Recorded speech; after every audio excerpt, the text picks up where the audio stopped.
Check out our certified pre-owned supercenter with nearly 200 vehicles available and over 50 under $20,000. Search, select, and save through their whole inventory at HoblettDodge.com. Unbeatable prices, unbeatable selection. Nobody beats Hoblet, period. $8,250 total net savings on 2025 Jeep Grand Cherokee Limited after $4,750 factory rebates and $3,500 dealer discounts. Rebates include $2,000 select inventory bonus cash and $500 first responder bonus cash for eligible first responders. 3% savings, simple VIN 352-391. See dealer for details. KHTK HD1 Sacramento, KYMX HD3 Sacramento. From the Power Business Technology Toshiba Studios. Sactown Sports, 1140. Feeding your passion for local sports in the afternoon. It's the Drive Guys with Kevin Gleason and Kyle Draper on your radio at 1140 a.m. Streaming audio at SactownSports.com and the Sactown Sports app. You can also watch the show on YouTube at Sactown Sports 1140. Here are the Drive Guys with Kevin Gleason and Kyle Draper. Yeah, we got the preseason opener tonight, but it's not preseason opening night. That's not a thing, right? Kayla Anderson with us. Opening night's a special thing. Preseason's like, okay, cool, but it's not preseason opening night. Let's not get carried away. The game doesn't count. I know. Okay. I think it's like you get kind of excited. Sure. It's like not the absolute new smell. Right. It's almost like it's not quite that yet. It's a test drive. It's a test drive. That's a good point. Yeah. But I'm still kind of even excited just to too. talk about it and Right. know that it's going to happen. We're going to see bodies moving against other bodies that are not from the same team. You haven't seen this team play that much, obviously. No, I'm kidding. No, Come on. I have not.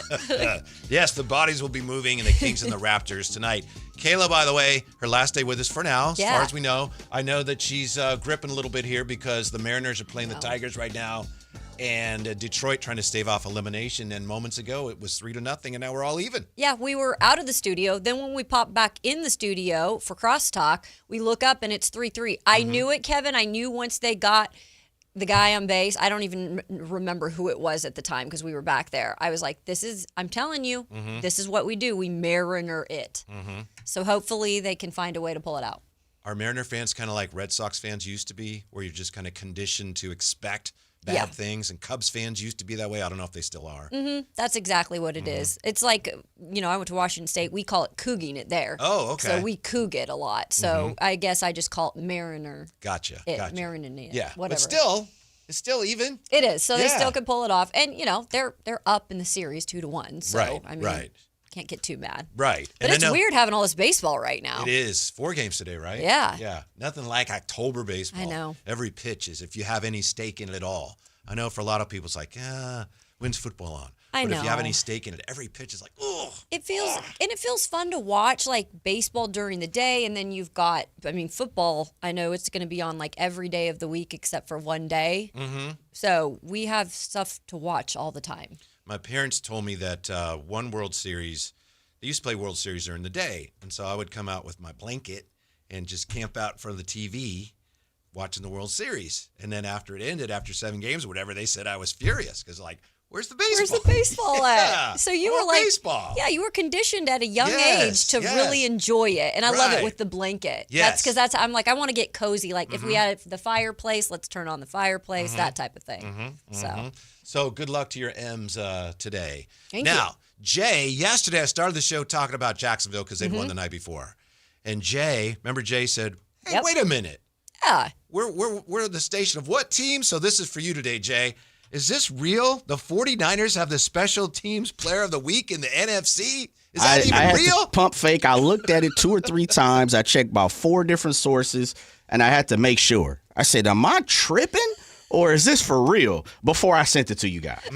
But it looks real. It is solidified. We are certified as a special teams player of the week. Right. Let's go. I said, I'm not going to steal your thunder. I'll let you talk about it, and then I'll see if you did the same research as I did. Oh, I don't know that I did. Okay. I will tell you this. We had that play in the Titans-Cardinals game where the pass was tipped and intercepted, then fumbled, kicked into the end zone, touchdown. It's like, that was almost unbelievable. Then we had Monday night, we had Trevor Lawrence, and he falls down, and he gets up, falls down again, he scores the game-winning touchdown.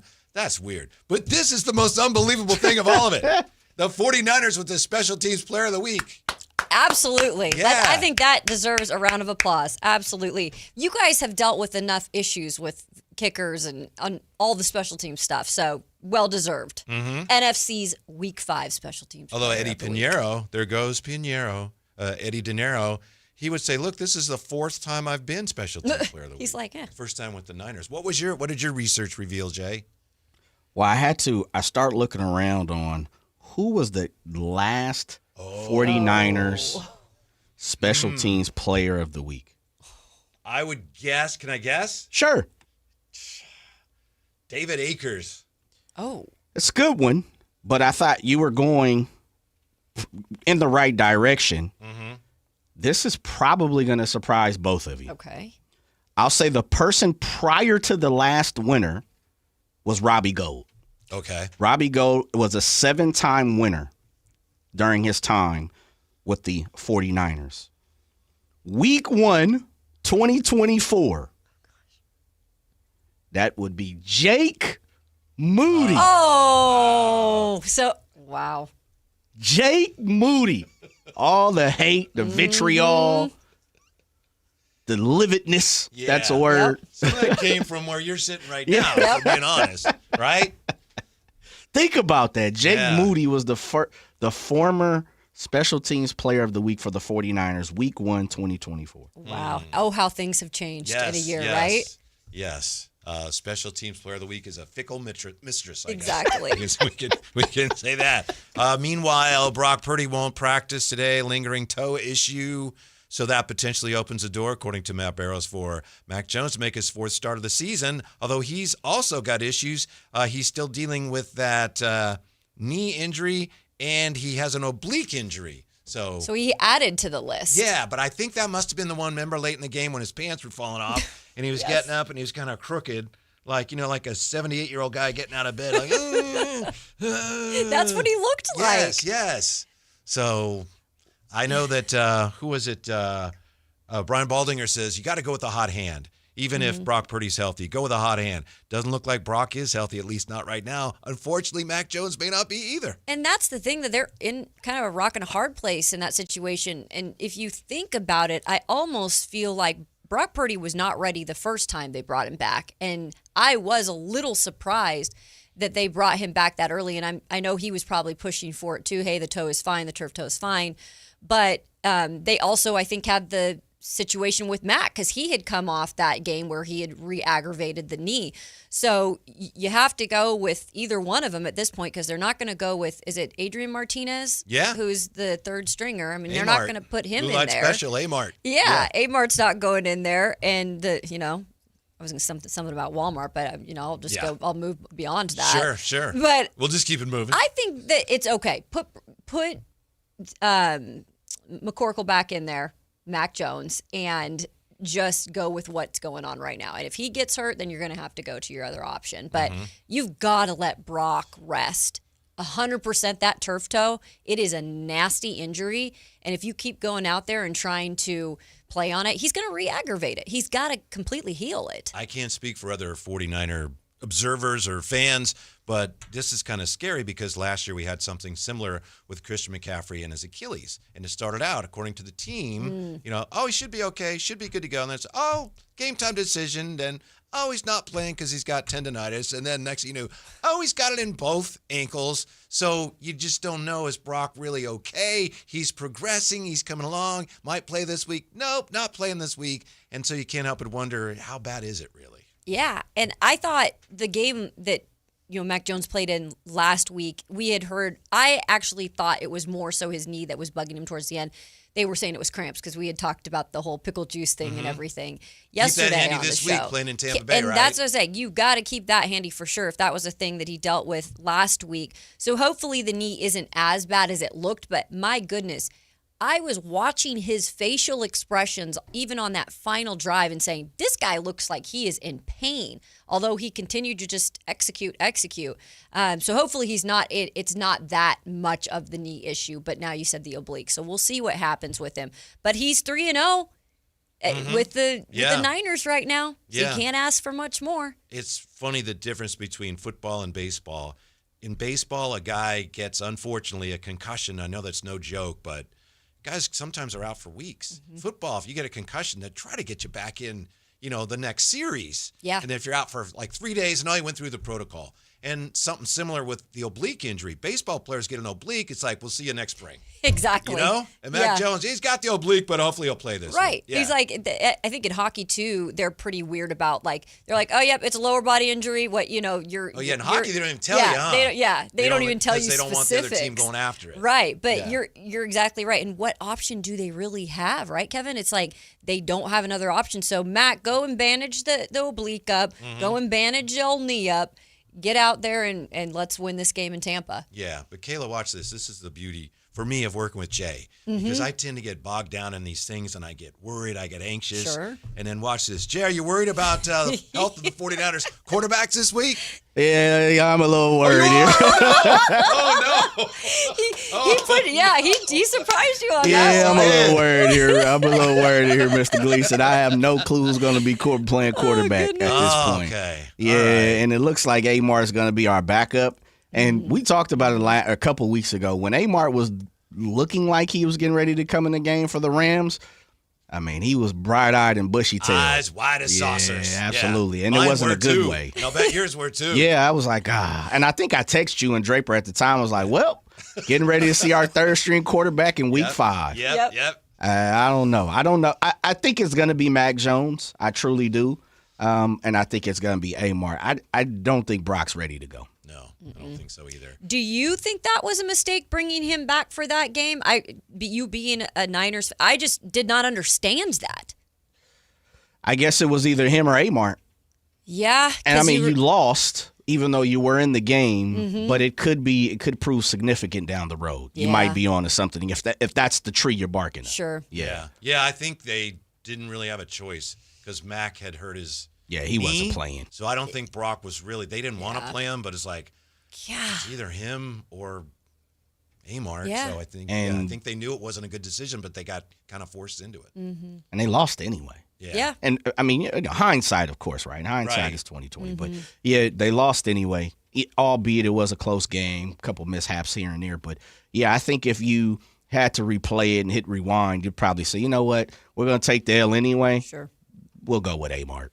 Jay, I think your guy Mike White got released by Cincinnati, so he's still out there. He's out go. there again. Mike White. Yeah. Okay. You want to go get him? Let me tell you something, Kayla. If you believe the sarcasm coming out I'm not anymore. I'm not I anymore. know he's your guy. I'm like, he's sarcastic in almost everything. So, yep. Playoff run, a white Christmas for the 49ers. Mike White. Goodness gracious. Doesn't even snow out here, brother. I know. Well, play back east, yeah. Band to the Young says Brock came back too early. They didn't take the Jags as seriously as they should have. I think they took the Jags as seriously as they should have, but they just were in a real predicament, a pickle, since we're talking so much about pickle juice with the quarterback situation. But, here they are, 4-1, right? I don't know how. Can't run the ball. Everybody's getting hurt. Guys are getting hurt, 3 times a game, the same guy, and they're 4-1. I don't know how.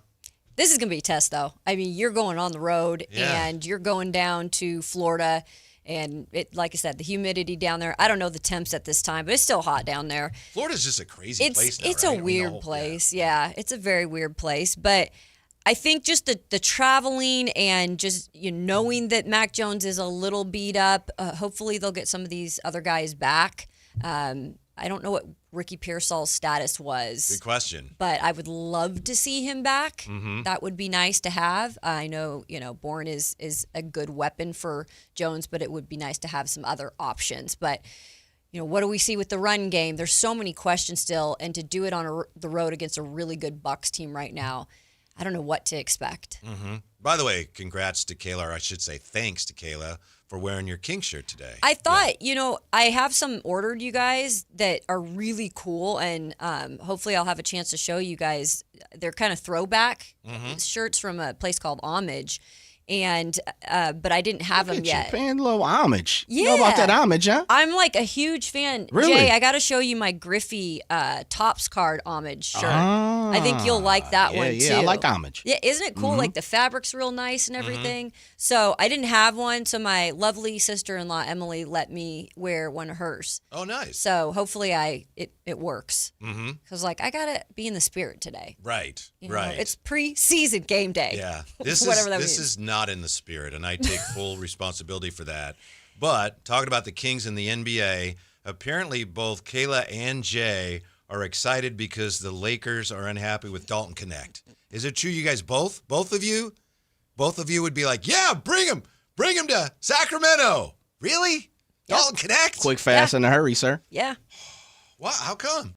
Well, if you want me to start, Jay, I will. Because here's the thing. I don't think Dalton Connect got a fair shake at all in terms of his time with the Lakers.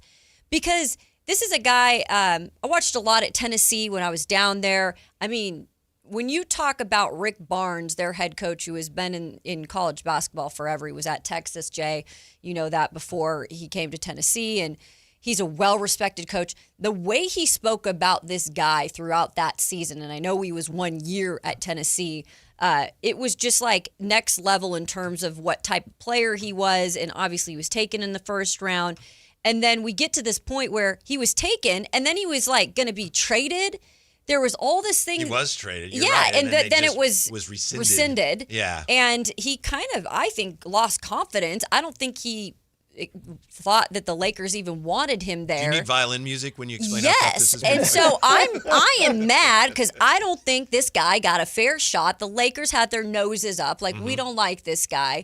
I just feel like he could still be an asset somewhere, even though they're calling him he's not an asset. Even in the right place with the right coach. Yeah, obviously the Lakers like the roster a lot if they see him and say he's expendable. But the story that Jay sent, according to one talent evaluator in the story, quote, he has to figure out who he is at this level. And NBA scouts around the NBA can't ignore the holes in his game, particularly on the defensive end. And to me, that's why I'm not interested at this point in this iteration of the Kings. If I got somebody who's like, he's a bad defender, I got enough of those guys already. I don't need any more. But what if he's in a Doug Christie defensive-minded coach's system who can help really neaten that up? Because I feel like he has the brains to do it. He needs the right guy to teach it. Mm-hmm. Is that what you're thinking, Jay? Well, I don't really give a damn about defense when I'm thinking Dalton Connect. I'm thinking about scoring, and I'm thinking about a long wing. I'm thinking about not so much as a 3-and-D guy, but somebody, for me. 3-and-no-D guy. Yeah, well, as you just said, there's not a lot of that going around here in Sacramento anyway. But I think Dalton is young. He's a scorer. He's a slasher, and he is long. And I'm all for that right now. I think long is something that the 49ers need, and I think he's got a little bit of fresh blood as well, too. You know, so. Yeah. But I just like his offensive game. I really do. I think he has a solid package. We've seen in bits and pieces, before, and I'm with you, Kayla. I think the 49ers, I think the Lakers dampened his spirit last year.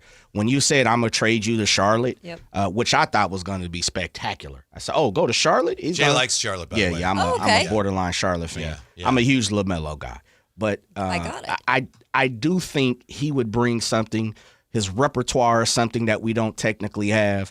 And if it's me, a fair exchange equal no robbery. I love Debo, love DeMar, but I think he would have to be kind of in your DeMar position. DeMar probably would be the person that would be on the out. I think I already have Dalton Connect, little older version. His name is Doug McDermott. He's the same guy. Nah, you need to stop it. You need to stop that right now. McDermott's a better shooter. That's the only difference. You need to stop that right now. Dalton Connect has way bigger bag than Doug McDermott. He has more upside potentially, but we'll see if he can figure it out. The point of this really is I think this is going to be part of what this season's about. It's going to be the Kings, while they're trying to win as much as they can with the veterans, they are going to be looking at young guys that are available. Yeah. Obviously, there's not going to be any trades happening right now, we don't think, but I do think part of the season will be looking at a guy like that. If he's available, do we make a move for him? It's going to be a season that looks like a win-now season, but it's really it's a developmental year disguised as a win-now season. I think that's what a lot of this year is going to be about for the Kings. I think that's hard sometimes as, looking at from a fan's lens, too, when you say that. Because you're saying that and it is really reality, and I know that a lot of fans might not want to hear that. But it is a weird place to be in right now as a fan, knowing that probably this roster, as we speak, when we start the season, is not going to be the roster when the season ends by any means. Yeah. You know, I and know maybe Sean Cunningham was saying that today on Dave's show. Exactly. And maybe a couple of the guys you really like, they're not going to be here. And you're going to be like, okay, another year again where we're losing, you know, a couple of these guys we really wanted to stick here. But they're just in that middle ground place right now where they got to feed out what's not going to work, or weed out, I should say, what's not going to work. And eventually you're going to get to that spot, but it might take a little bit. Given that I know it's just the first preseason game, would you say there's one question, a most pressing question you have about the Kings right now? Yeah, I really am curious on the note of defense, and we were just kind of joking about Dalton Connect, not the greatest defender, but if you brought him here, you know, I asked the question, could he maybe become at least a decent defender under Doug Christie because of the way he's defensive minded? And we've heard a lot in training camp that he's really working these guys hard, and, you know, he might not expect like a guy that's not a great natural defender to be that level, but he just wants that effort, right? What is it, the 45 feet? And 94 feet. Or sorry, 94 feet, yeah, excuse me. Yeah. 94 feet. So that's a thing that I'm curious about. Like these guys that aren't really top of the line defenders, naturally the guys that you think can defend really well, like how do we really, or do they really improve? Because again, if I get a little bit more improvement defensively with this team overall, I think they could surprise us a little bit. But right now it's just talk. Yeah. And we got to see it with the competition night in and night out. You know, to that point, when the Kings won 48 games and they were the Beam Team 1 team and they took the Warriors into the first round and they lost in 7, they were a terrible defensive team. And Mike Brown said, we just want to be better. Yeah. And next year, the defense was, statistically anyway, it was a lot better. But the shooting fell off. So it's kind of a weird thing. It was just exactly what you described. They actually did that, but it fell off in other areas. But clearly, I think that's the plan. That's what they're trying to do. How about you, Jay? Is there any one thing, a more burning question? And again, I know we've got 4 preseason games and then a long season. So I'm not saying this is what it's going to come down to, but what are you most interested in, or what's the biggest question you're asking going into tonight's game? Tonight's game? Yeah, and the season. Yeah, I would probably more my outlook would be more on the season. I'm right along with your thoughts. I think this is the evaluation season. How long does Scott Perry, B.J. Armstrong, front office say, I don't like that person. I don't like the mix of who these 3 guys are together on the court. I don't like this gentleman getting that much minutes. I truly think Scott Perry is going to have a short hook this season. I really do think so. Okay. Especially when you're not playing with your own deck. You're playing with someone else's deck. Look, you throw me a couple of deuces is wild. Yeah, I might keep a few of those. But if you're going to throw me a few 10s and you expect for that to walk, that's probably not going to work for me, right? And so I think he's got a couple of 10s and jacks in his hand. And I think Scott Perry's kind of looking at it like, well, we'll see if the jack can walk. But really, to be completely honest, 25 games, I'm going to give it, and it doesn't work, then I'm out. Yeah. And I think that's what I'm looking at is how long Scott Perry evaluates the mix, the chemistry, the team as we know it right now. Have you seen the score of this game, by the way? Yeah, they you opened guys, it up, I'm man. disgusted. 7-11, baby. Give me a bucket or a garbage can because I told you this is what happens. I'm not lying. So I can't watch anymore, guys. I'm going to turn my head. Yeah. Well, I think they're going to the top of the 9th. It was 3-0 Mariners. Now Los Tigres lead 7-3. Yeah, that's all right. Disgusting score. Yeah, that's okay. That's all right. Tonight, Jay and Kayla, a dear listener, I'm really interested to see what kind of role Dennis Schroeder takes. And I know it's a preseason, so your regulars or your starters are not going to play much, but I think Schroeder has to play a lot just because you've got to establish him, at least with all your starters, in his role. So I'm really curious to see what that looks like, if it does look like it did when he played for Eurobasket. And I know in some ways it can't because it's a much more talented team, but that's the thing I'm most interested in seeing tonight. How much of Dennis Schroeder do we see? How ball dominant is he? To what extent does he really get in there and run the offense? I think it's fair. And because, again, we've heard him raving in terms of his teammates, raving about him during training camp. So now, let's actually see it. Yeah. They're counting on him to do a lot this year at both ends of the floor. Meanwhile, the NBA is going to introduce 4 new stats this season. We'll look at that and ask whether we need any of them next as the Drive Guys roll on Sactown Sports. On the move?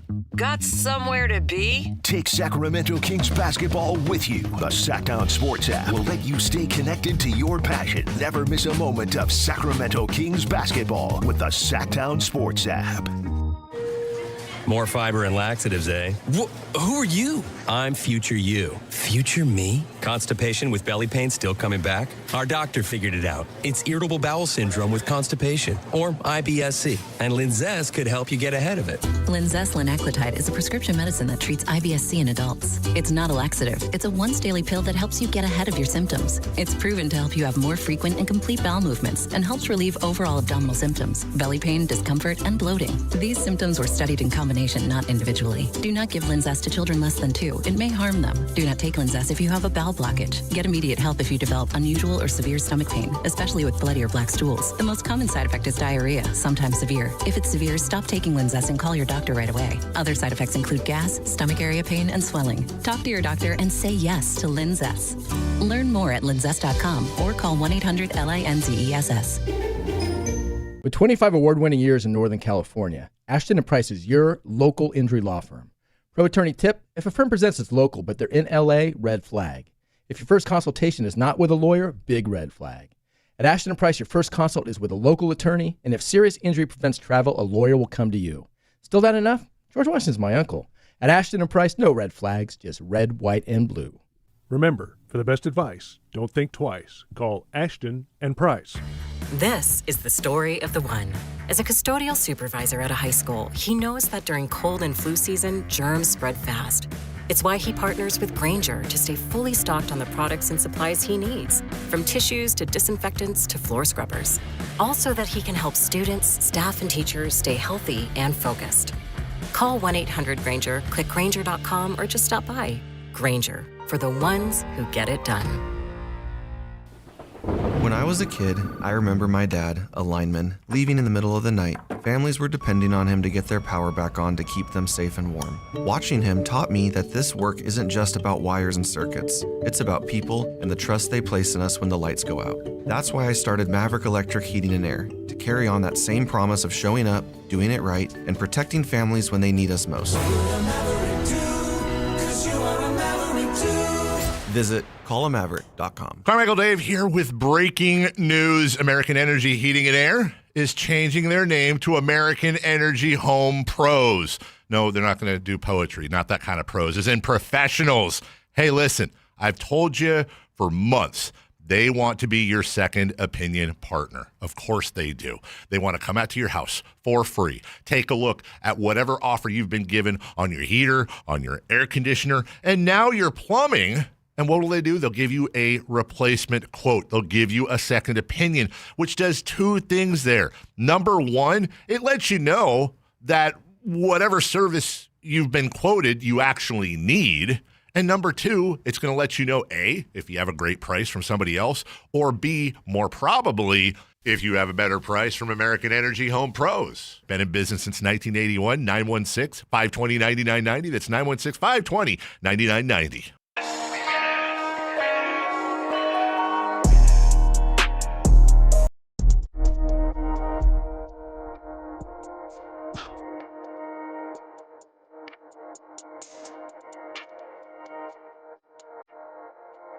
Your afternoon home for Kings talk and so much more.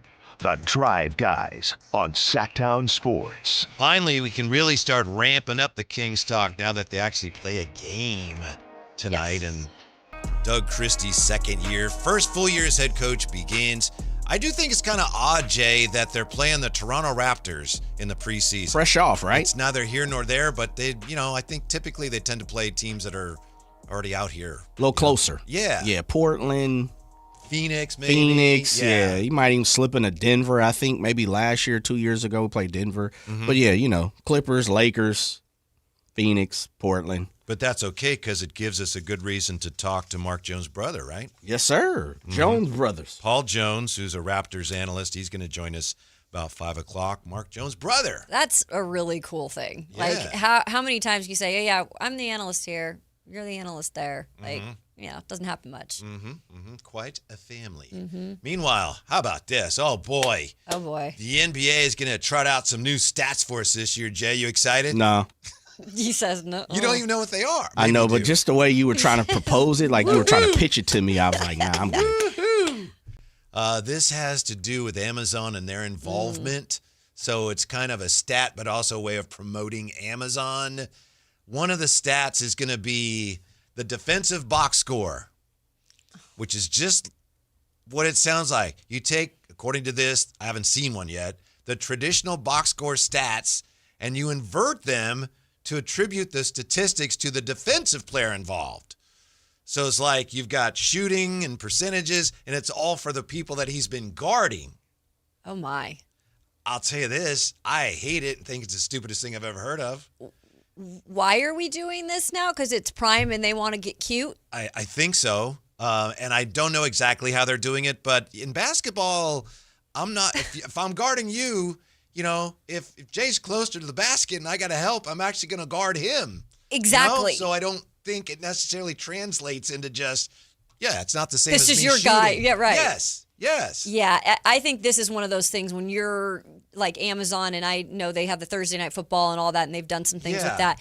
Not every sport you can do these types of things with. Yeah. So that's a great point. I was playing in this dumb charity game once, basketball game. We were playing, I think it was the radio station. We were playing like a junior high, and they killed us. It was really humiliating. But at one point, they're coming down on a fast break, and I got Joe is in front of me, and I'm back. So it's like we got two of us, and it's a 3-on-2. So I'm like, okay, Joe, take the ball, and then I'll wait and see where he throws it. So Joe's standing there, and then the guy with the ball dribbles right past him as I go to cover somebody else, and he lays it in. I said, Joe, how come you didn't stop that guy? And he goes, not my man. Not my man. Oh, my gosh. Was he not listening to any coaching? Well, he just, I understand. He's like, he's like, that's somebody else's responsibility. Yeah. I get it. My point is that, basketball doesn't really work that way where you can translate it to. Now, his defensive box score would have been, you did fine, your man didn't score. Sure. That's terrible. I think so. It really is. I'm not Unless they feeling have that a way already, to normalize that, I don't care for it. Yeah. But we'll see. They're also going to have a new stat that measures each shot's difficulty. Oh, my. Yeah. They will use player pose data to see where they are on the court, how they're positioned, how close their defender is, and other information to create an estimate of what the expected field goal percentage for that shot would be, to then understand how easy or difficult that shot is based on the blah, blah, blah, blah, blah. Don't need it. I mean, we're getting to like no offense against people who like nerds, but because I'm a nerd in a way, but like this is like another level of nerd status in terms of if you want to look at stats, like physics, we're getting physics involved. Like, how are they even doing this? Like the amount of things that they have to figure out all this data. Yeah, to your point, there's one of the numbers where, according to this information, literally one of the people says, there's a lot of trigonometry involved. Oh, like, I'm count out. me out. I'm way over here, guys. Charles Rolfe, the NBA's VP of Stats Technology. There's a lot of trigonometry involved. Don't need it. Aren't you supposed to be trying to bring people to the game and want people to pay attention, and it's supposed to be something fun? Trigonometry? Yeah. Who's ever said, you know what? Hey, turn that game on. I want to learn a little trigonometry real quick. Doesn't happen a lot. Come on. I had enough of that in math class in like high school, guys. I had to go in for extra credit just to get a decent grade in math. I'm not trying to learn math when I'm 40-something. Right. Watching the game. I know they do something similar in baseball, Jay. Do you not like, or you don't care when they have, and so-and-so made that catch, and the expected catch rate on that is only 23%. Yeah, it doesn't really make no difference to me, because the one thing about it is Kayla, you were talking about Griffey. Griffey's expected place of, catch is completely different than, Ramon Laureano. No disrespect to Ramon Laureano. No, you're right. Yeah, sure. but, you get what I'm saying. Yeah. Andrew Jones' expectancy is going to be different than Jose Canseco's. Exactly. So I never really put too much stock in it, because it's the Derek Jeter argument. A lot of people talk about Derek Jeter's defensive percentage because a lot of people always said he didn't get to a lot of balls in the hole and up the middle. however you see fit. He's a great shortstop, a Hall of Famer, obviously, but people look at it and they kind of ding him for that, right? So I'm just not big on that. If you get to the rock and you make a good play, then it's good. If not, it is what it is. Yeah, there's a couple more, and we don't need to get bogged down in them. But Trigonometry. to me, it's a little insulting because if I see somebody make a fall-away 18-foot jump shot with a guy in his face, I don't need to check the number to see, how difficult was that? I know, it's like, that was a tough shot. That's what I was just going to say. Right. Because it takes away, like, my kind of just natural ability to know what's going on or how to, break down something, which I love to do. And then you got the stat up there that's telling you, oh, wait, well, maybe you were wrong, or maybe, you should look at it this way. It's like, just let us watch the game and come to our own conclusion. A lot of times now, I used to like these, and now I just figure I think they're always wrong. You watch, especially in the football games, one team's ahead, and they'll have the what is it, the likelihood of winning or the winning probability. There you go, that's it. And teams that are, they're 99% chance to win, they lose all the time, which tells me your numbers are wrong. You're not doing it right. Exactly. That's like my fantasy where I, last week, it was like I had a 3% chance at one point, and I still had like 5 players left. Yeah. And then one player did something, and it went all the way to the different direction. And I'm like, come on now. You must have been playing Kyle Draper, because didn't that happen to him? Did it? Remember, he was like, I had a 99% shot, and then something something crazy, and then it goes the other way. Kyle lost because that Cowboys-Packers game went into overtime. Oh. That's right. The kicker beat him. Yeah. Yes. That's what happened to him. Yep. That's what. Yeah. It's weird. So I try not to pay attention to it. Yeah. I don't pay attention to him anymore because, no, I know that's not right. You just don't go from 99% chance to win. Oh, they lost.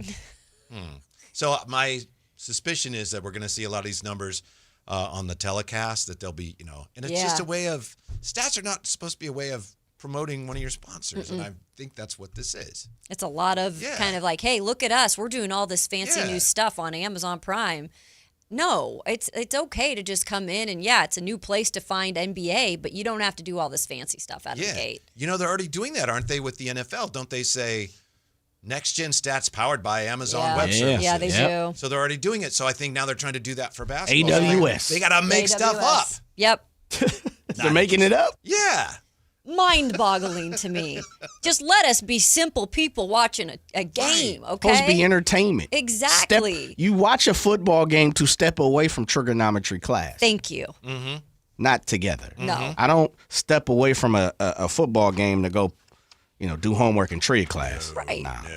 Sometimes I feel smart watching a game. Attaboy. Yeah? Procrastinate. Procrastinate, yeah. If you want to watch the game tonight, I think this has been covered by all the shows. Tonight, if you're going to watch, it's kings.com/live, right, Jay? /live. Yes, sir. That's how you watch it. So it's going to be on the Kings website tonight. I know Kayla was wondering about that. A lot of people were wondering.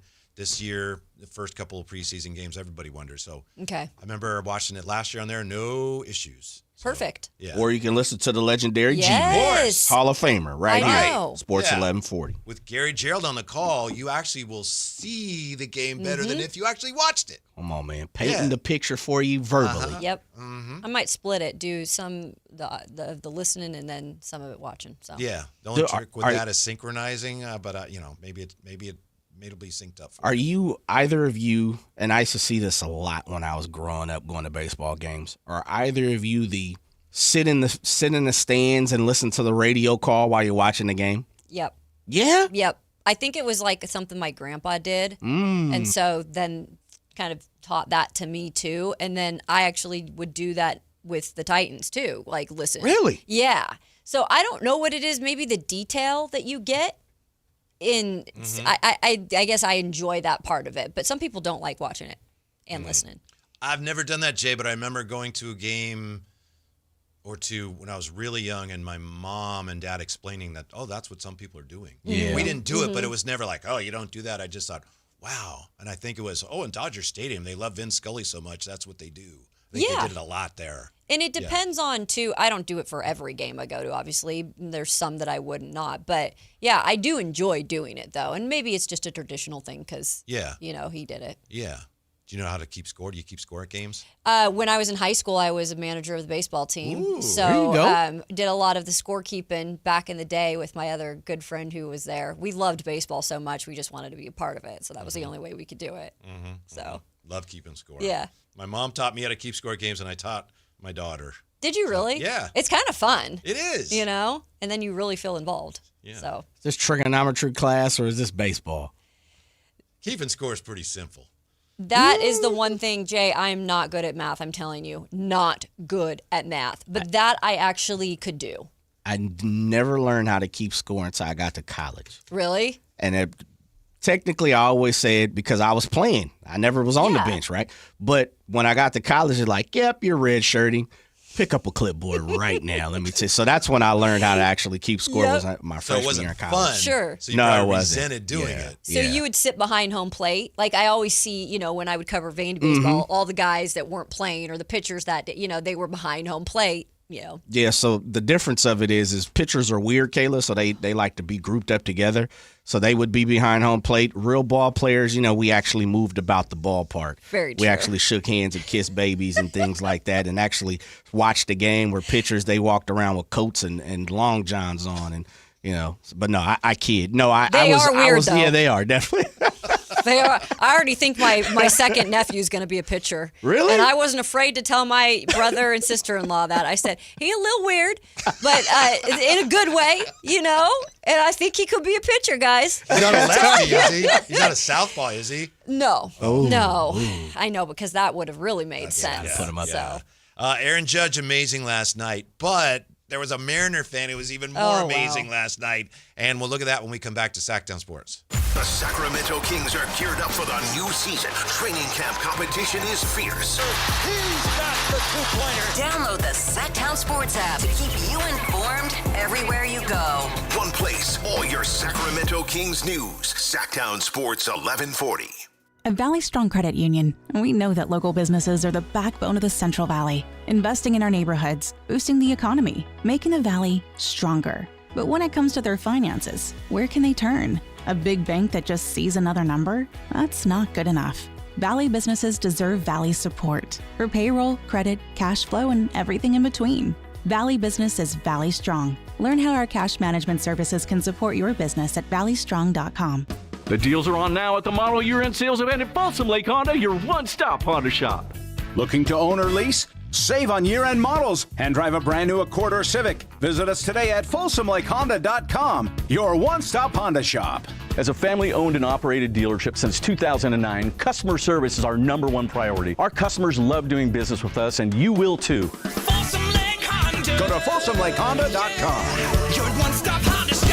$5,000. That's the average amount of money people in the U.S. are now spending on gas in a year. $5,000. That's crazy. If you drive, you have to download Upside, the free app that gives you cash back every time you get gas. That's right. You can earn real cash back with Upside just by buying the gas you're already buying. You can literally start earning cash back today. I use Upside every time I fill up, and I've already made around $200-$300. You're putting gas in your car anyway. Why not get real cash back? If you like free money, download Upside. I'm saving the cash I earn from using Upside to help pay for a vacation later this year. Download the free Upside app now to earn cash back every time you buy gas. Use promo code POWER to get an extra 25 cents per gallon on your first tank. You can cash out anytime right to your bank, PayPal, or a gift card for Amazon and other brands. Just download the free Upside app and use promo code POWER for a 25 cents per gallon bonus on your first tank. That's code POWER for a 25 cents per gallon bonus. With Progressive, it's easy to reach customer service with our app, website, chat, or by phone. Because when getting help is hard, it's not help at all. A little help. A little help over here. Thank you for calling Bench Press Assistance. What? Due to excessive gym volume, all available spotters are currently lifting heavy weights off the chests of other bench pressers. Seriously? Please continue to hold, and we will remove the barbell from your chest in the order in which your cry for help was received. Getting assistance should be easy. With Progressive, it is. Progressive Casualty Insurance Company and Affiliates. If you love to travel, Capital One has a rewards credit card that's perfect for you. With the Capital One Venture X card, you earn unlimited double miles on everything you buy. Plus, you get premium benefits at a collection of luxury hotels when you book on Capital One Travel. And with Venture X, you get access to over 1,000 airport lounges worldwide. Open up a world of travel possibilities with the Capital One Venture X card. What's in your wallet? Terms apply. Lounge access is subject to change. See CapitalOne.com for details. Game night in Sacramento? Light up your night at Revival at the Sawyer. This rooftop hotspot is where the city comes alive. Elevated vibes, stylish crowd, and the perfect view of the Golden One Center. Celebrate the wins, escape the chaos, and be part of the scene before, during, and after every Kings game. Revival, the place to see and be seen. When the final buzzer sounds, the energy doesn't stop. It just moves upstairs. Join fellow fans, stay close to the action, and make every Kings night unforgettable. Book your game day reservation at revivalsacramento.com.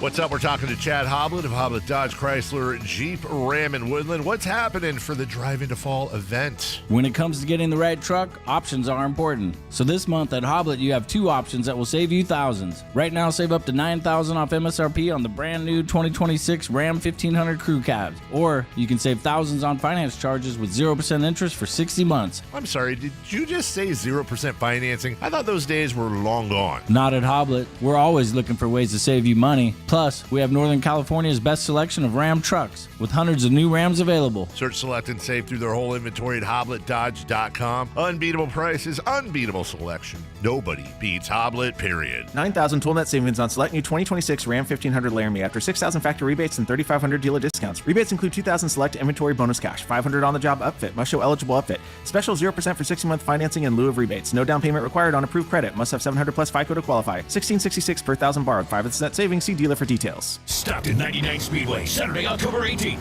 It's championship night. Late models, modified, sprint cars, dwarf cars, and the insane trailer racing. Plus a huge fireworks show to light up the sky. Tickets start at just $20. Don't miss the season finale. Stockton99.com.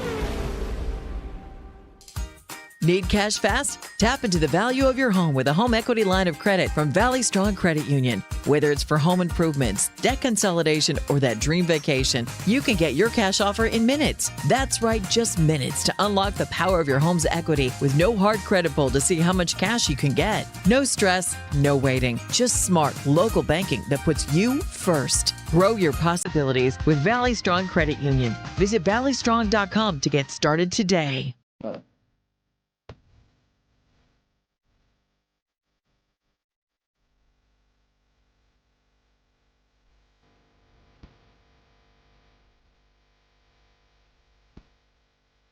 The Drive Guys powering your afternoons Monday through Friday on Sactown Sports. There's an interesting Bill Belichick tidbit that has popped up. I don't know this source. Jay, Kayla, do you know? Ollie Connolly, is he a reliable source on this stuff? I don't know. Let's see. This is from... Yeah, he's pretty. Okay. Yeah, he's a writer for the Guardian. Yeah, this is a credible source. Okay. Yeah. I figured, Jay wouldn't have sent it to us if it weren't. According to @Ollie Connolly, per sources, Bill Belichick has discussed buyout options with North Carolina's hierarchy. Belichick signaling a willingness to trigger his own $1 million buyout if he can find a soft landing with another team or in media. Whoa. Are we shocked or what? And I'm being sarcastic this time. I just find myself kind of feeling sorry for him. Yeah. It's been a little weird. Bill, but what were you doing to start? Yeah, I mean, truly, Bill, and no offense, because I think he could probably still coach in the NFL, but at that age, going into the college landscape right now, where we are dealing with a whole different ballgame. Mm-hmm. NIL, different types of players going in and out every year, players hopping in the transfer portal at the middle of the year. That's a lot to handle, and I know he has a general manager there, but in Michael Lombardi, but at the same time, Bill, you knew that was going to be a lot, and you knew you probably wouldn't be good out of the gates, but this is a guy that is so used to winning and, being at the top of the hill. And now it's like he's at the bottom, and it, to me, then just looks like you're giving up. But then we could have all kind of guessed that was going to happen. It's embarrassing to me. It is embarrassing. And the whole thing with I don't know what's going on with the girlfriend, but the decision-making that she's kind of pulling strings, I have no idea, but that's a real thing, too. Yeah, it's easy to lead to assumptions that, she somehow convinced him to do this. Right. I don't know. Yeah. And whether it's true or not, it's on him for actually deciding to do this. It is. And then if this is true, just early in the year to say, yeah, I think I'm done with this. That's awful, Jay. It's awful. As Kayla said, I'm kind of on the same boat. I didn't expect this to last much longer than a year. I was really looking at this will show everybody that he's interested in coaching and he wants to be on the sideline. And after that, he'll probably, jump back to the league. There are, and I've said this numerous times about Coach Christie, and a lot of it is because I have the opportunity to know him as a personal friend. I've always said, and this is something that I've told him multiple times, I would love for him to be a college coach. Now, he happened to say, forget what you're talking about, Jay. I'm going to go ahead and shoot straight to the top with the NBA. But there are characteristics of people who love teaching the sport, who love being around the sport. And I'm not saying Bill is not that type of person, but he just touches me from the outside looking in as a professional coach. Yes. He doesn't touch me as someone that is adapting to an 18-year-old kid who's going to see Little Yachty after the game. Shouts out to Sac State, by the way. Did you guys see that? Yes. Man, Sac State, Dude. but I don't know whose budget is them pockets are fat over there right now. I mean, yeah, go for it. If you got the money, right? Do it. Do it. And what I'm talking about is Sac State announced for the rest of their season their post-game performers. Little Yachty coming up this weekend. They have Quavo from the Migos a couple weeks from now, and then they have Blast coming up at the end of the season. We're talking about Bitcoin right there, people. Yeah. Bitcoin. Sac State's not playing around, so go check out the games. But he doesn't touch me as that type of person. He doesn't touch me as someone who's going to walk into Mr. Gleason's household and say, you know what, I really like your son. And the son is rocking, go yard at the age of 17 because he's got an NIL. And then you look over and Bill Belichick has got a cut-off T-shirt. Like, those things just don't match. Unfortunately, the game has not passed him by, but the game is moving at a light speed. Yeah. And that's what you're talking about, Kayla, especially when we're talking about today where new rules have just changed already. Yeah. I know. I don't disagree with any of that, but I also, in addition to all that, I just feel like somebody like Bill Belichick, I would hope, would have enough of the old school values to not just bail so early. And obviously I'm wrong about that. And maybe I'm being naive, but wait, you just got there. And you know what's surprising about that, Kevin? And it's a good question because Nick Saban and Bill Belichick are close. And Nick Saban gave it a shot for years when things started to change. And he knew the landscape where it was going. Yep. And he said, I'm still going to try to stick in here. And eventually he threw in the towel because he was like, I'm not going to do it. I'm not going to water myself down as a coach because it's probably not going to work exactly the way I want it to work anymore. He should have gave that sound advice to Bill Belichick. Yeah. But unfortunately, the ego's in the business of coaches and players and it sometimes you can't tell us what to do. And I feel like Bill Belichick was like, nope, I'm going to do it. Yeah, unless this was his plan all along, which is maybe, even worse. Maybe it was, which is with the buyout that's in, place there, maybe he had an inkling towards something like this all along, which is even well, maybe he thought about, I'll try it, and if it doesn't work, hence, go ahead, my agent or lawyer, go ahead and put that in the contract because I don't want to be here much longer past. And instead of looking at it from a negative point of view, maybe Bill is saying, let's put that in the deal, and if it's not there, we'll allow these kids to continue and move forward, and you'll look for somebody. I don't want to hold you guys back as well. Yeah.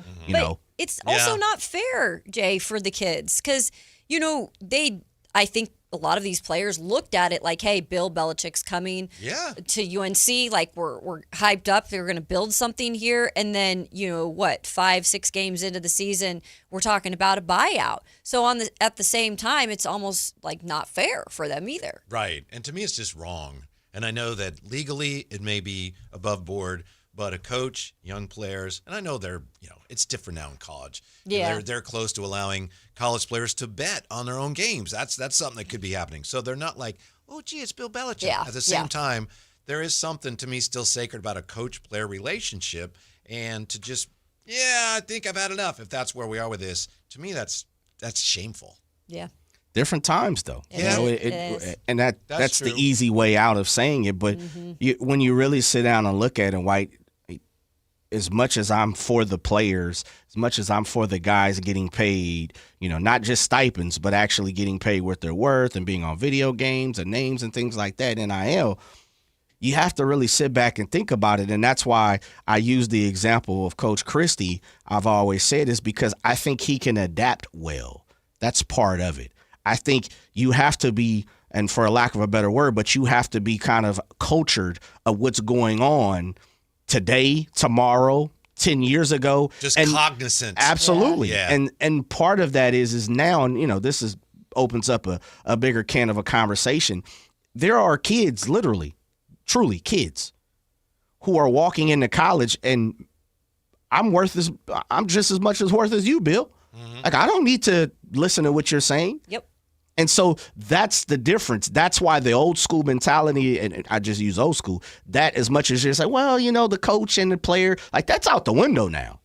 Because players are saying, I'm controlling what I want to do no matter who you are. Mm-hmm. The way you guys have done it, when you get up and go to another school, or you choose to go to another university, or you choose to up like Nick Saban and go to the NFL or UFL or whatever. No, I'm not giving you the power anymore. So that player-coach relationship is definitely distraught now. It's not more as like a business relationship. It is, and that's where I was going. It's definitely a business thing. I'm going to come to your school, and we've seen it. What can you provide me, my brand, what I'm trying to accomplish, and then let me help you by doing what I'm trying to do on the field. We just saw it with the number one recruit this past year, Bryce Underwood, going to Michigan. Yep. Like that player-coach stuff is out the window right now. Yeah, I understand that. Thank you for explaining that. There's still something to be said for sticking it out and just not quitting in the middle of something. That's true. No, that's true. That's just true. What's tough in general nowadays. I feel like that is such a thing that just like throw in the towel. Right. All right. I'm done with this. Yep. It doesn't work for me. Yeah. I'm out. When we come back, will the Kings roster in March look like the roster does now with the preseason opener tonight? We're rolling on with that next, Sactown Sports. You never know what you might hear when listening to a Sacramento Kings game. Out of Keegan, going for another triple. Man, is he feeling it. Keegan, can he do it? Yes, there's number 11, Keegan Murray. Keegan steps back. He just knocked down his 12th three-pointer, a Kings franchise record. He's got 45 points. Never miss a moment of Sacramento Kings basketball with Sactown Sports and the Sactown Sports app. This is the story of the one. As a safety manager at a manufacturing plant, he does everything he can to keep his coworkers safe. From finding ways to reduce risks to keeping safety supplies in stock. And for that, he relies on Grainger. Grainger offers a broad range of quality products and next-day delivery, so he can always play it safe. Call 1-800-GRAINGER, click Grainger.com, or just stop by. Grainger, for the ones who get it done. Sacramento. Buckle up. Fasteners Inc. Tool Outlet is dropping one day of insane Milwaukee deals on Saturday, October 18th. Bare tools, batteries, and kits at insanely low prices. All Milwaukee hand tools, tool accessories, and Milwaukee pack-out boxes will be 20% off. Spend $100 and you'll get a lotto ticket for up to $1,000 off your next order. Again, that's one day only. October 18th at Fasteners Inc. Tool Outlet, 6701 Power Inn Road. For more info, visit fastenersinc.net. Fasteners Inc. Better tools, better prices. Morning, Zoe. Got donuts. Jeff Bridges, why are you still living above our garage? Well, I dig the mattress, and I want to be in a T-Mobile commercial like you. Teach me, Saldana. Oh, no, I'm not really prepared. I couldn't possibly. At T-Mobile, get the new iPhone 17 Pro on them. It's designed to be the most powerful iPhone yet and has the ultimate pro camera system.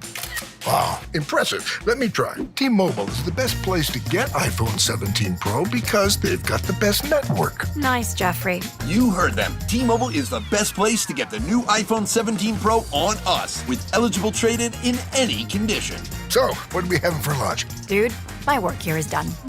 The 24-monthly bill credits on experience beyond for well-qualified customers plus tax and $35 device connection charge. Credits end and balance due if you pay off earlier. Cancel. Finance agreement iPhone 17 Pro, 256 gigs, $1,099.99 and new line minimum $100 plus a month plan with auto pay plus taxes and fees required. Best mobile network in the U.S. based on analysis by Ookla Speed Test Intelligence data 1H2025. Visit T-Mobile.com. The Sactown Sports 49ers report is brought to you by Kia of Vacaville, located beside the Vacaville outlets. The 49ers win an absolute thriller in overtime over LA, 26-23 to improve the 4-1. San Francisco getting a critical stop on 4th 4th and 1 at the end of the game with LA driving inside the red zone. Mac Jones is now 3-0 as the 49ers starting quarterback. The Niners are back in action in Tampa Bay. Catch the game Sunday beginning at 9 o'clock right here on Sactown Sports 1140. Football season is here at Kia of Vacaville. You can score big in a new 2025 Kia Niro LX with up to 53 MPG combined at Kia of Vacaville. Perfect for road trips, tailgates, and cruising to Levi Stadium in style and comfort. But don't wait. Inventory is limited at Kia of Vacaville, and these deals won't last long. Visit KiaVacaville.com or stop by right next to the Vacaville outlets for friendly service, easy shopping, and unbeatable value. All in one stop. Kia of Vacaville, where the adventure begins. Hey man, gaining weight, dragging throughout the day, losing your drive? It could be your testosterone. The team at Revive Men's Health Sacramento gets men back on track with the energy and drive they've been missing. Meet Tyler, Revive Men's Health Director of Operations and witness to hundreds of success stories. I've seen guys come in worn out, discouraged, and just not themselves. A few months into treatment, they're standing taller, speaking with more confidence. It's like watching someone come back to life, like a light switch gets turned back on. When a spouse says, "Thank you, I really have my partner back, better than before," that's the moment it all clicks for me, and that's why I do what I do.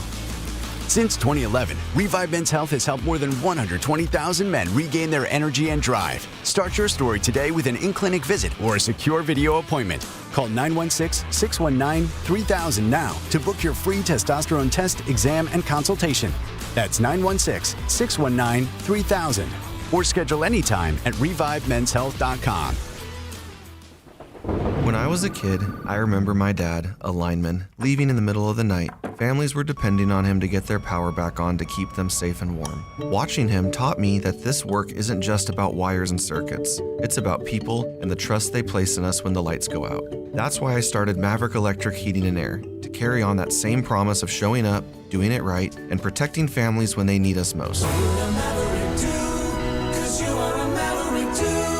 Visit callamaverick.com.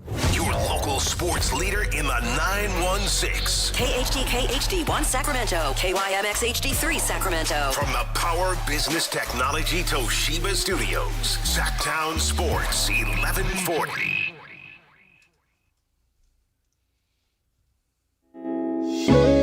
What the hook gon' be? Live and local, it's The Drive Guys. Watch the show on youtube.com/Sactown Sports 1140. Or listen on the Sactown Sports app. Thanks again to Kayla Anderson hanging out with us. Her stint wraps up with us today, and then we'll see where it goes. Yes, just like the Mariners game today, but let's hope it goes in another direction. Yeah, because the Mariners are just doing a Mariner job, which means going in the dumps. They did what Toronto did last night, right? Yep, we were just talking about that. Mm-hmm. Like, Jay went home thinking, yeah. Would you say a friend called? You were making fun of him for watching the game? Yeah, I was like, man, you got better things to do. Like, what are you talking about? Yankees are up. I said, man, I just left work like 30 minutes ago. Right. Yeah. Mm-hmm. I mean, I literally walked out of the studio, walked back in, and the score was changed.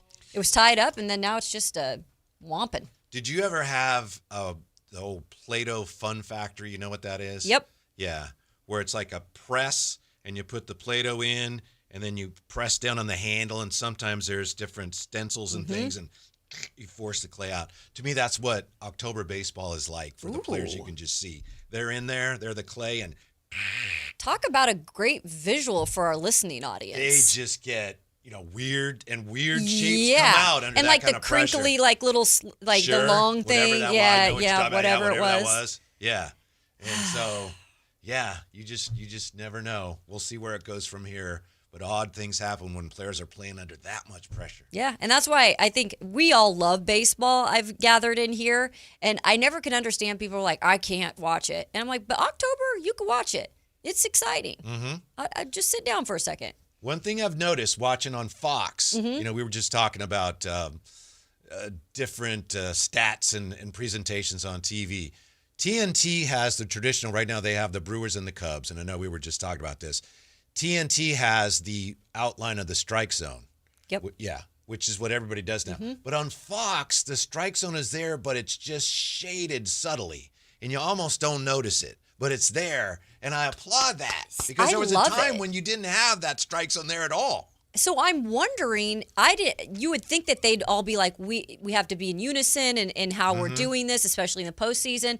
So when you brought that up, I was like, wow, now I'm noticing in it, and it looks so much better, It's by clean. the way. It's Yes. clean. It's not obtrusive. No. I think I noticed that not until last night or the night before, and I was like, whoa, I really That's like awesome. that. So now I'm going Yeah. to be looking in the postseason which places have it actually lined out and Yeah, I which think don't. it's a Fox thing, if I'm Yeah. not mistaken. It probably is Yeah. then. Yeah, because TNT is the other game. On the text line, 339-1140, 1-800-920-1140. Thoughts on the Google AI commercials for the MLB playoff games that do the hitting percentage for those that tap the plate or jump over the chalk lines? I thought they were cool. Oh. Have you seen that? I think it's a commercial, isn't it, Jay? Yeah, it's a commercial. I have not. Yeah. Why have I not seen this? I don't know. Yeah. But yeah, I haven't seen the whole thing. Yes. but it's like, I yeah. haven't listened. I've actually seen it when they played it in here. Yeah. I have to confess, I kind of rolled my eyes first time I saw it. But you like it, Jay? Yeah, I'm good with it because it kind of brings out the quirkiness of the game and Yeah. a little more diver. You can't get enough analytics at this point, right? Especially when you're talking about baseball. I think when you talk to people, they're all over the numbers. Trigonometry is a big part of this show today. Yeah. Yeah, it it truly is. is. I would say too, Jay, with baseball, you were saying it's kind of quirky game. It's a little weird. That's why I like it, I guess. But it's also gives you time to actually look at something. With these other sports we're talking about with all the stats, it's so fast paced. And so, but baseball kind of lets you have time to soak something in. That's one of the things that makes it so filled with anxiety in the big games because the pitcher's in the stretch, batter has his lead. It's just that moment. There's very little things actually happening. It's the buildup to when it happens that's just. Yeah. Now, what happened last night? I know the Mariners, they just fell, but hey, go back to Seattle, right? Yeah. Yeah. But there was a Mariner fan in Detroit. Yeah, it yesterday? was pretty cool. And I don't think I've ever gotten his name specifically, but I will say this. So I watched the post-game press conference. They actually interviewed him. Media in Seattle did. And so this fan who lives in Seattle came all the way to Detroit and just decided kind of on a whim, I want to go to Detroit. I want to go to one of the away games. Goes in, obviously has a ticket. It's right above the bullpen. And he decides to customize his own shirts that say 61 and then underneath it was 62 in terms of Cal Raleigh's home runs. And so last night It said dump it here, didn't it? Dump it here. Yeah. So just funny too, the wording. Thank you to add that. That's the best part. Dump it here.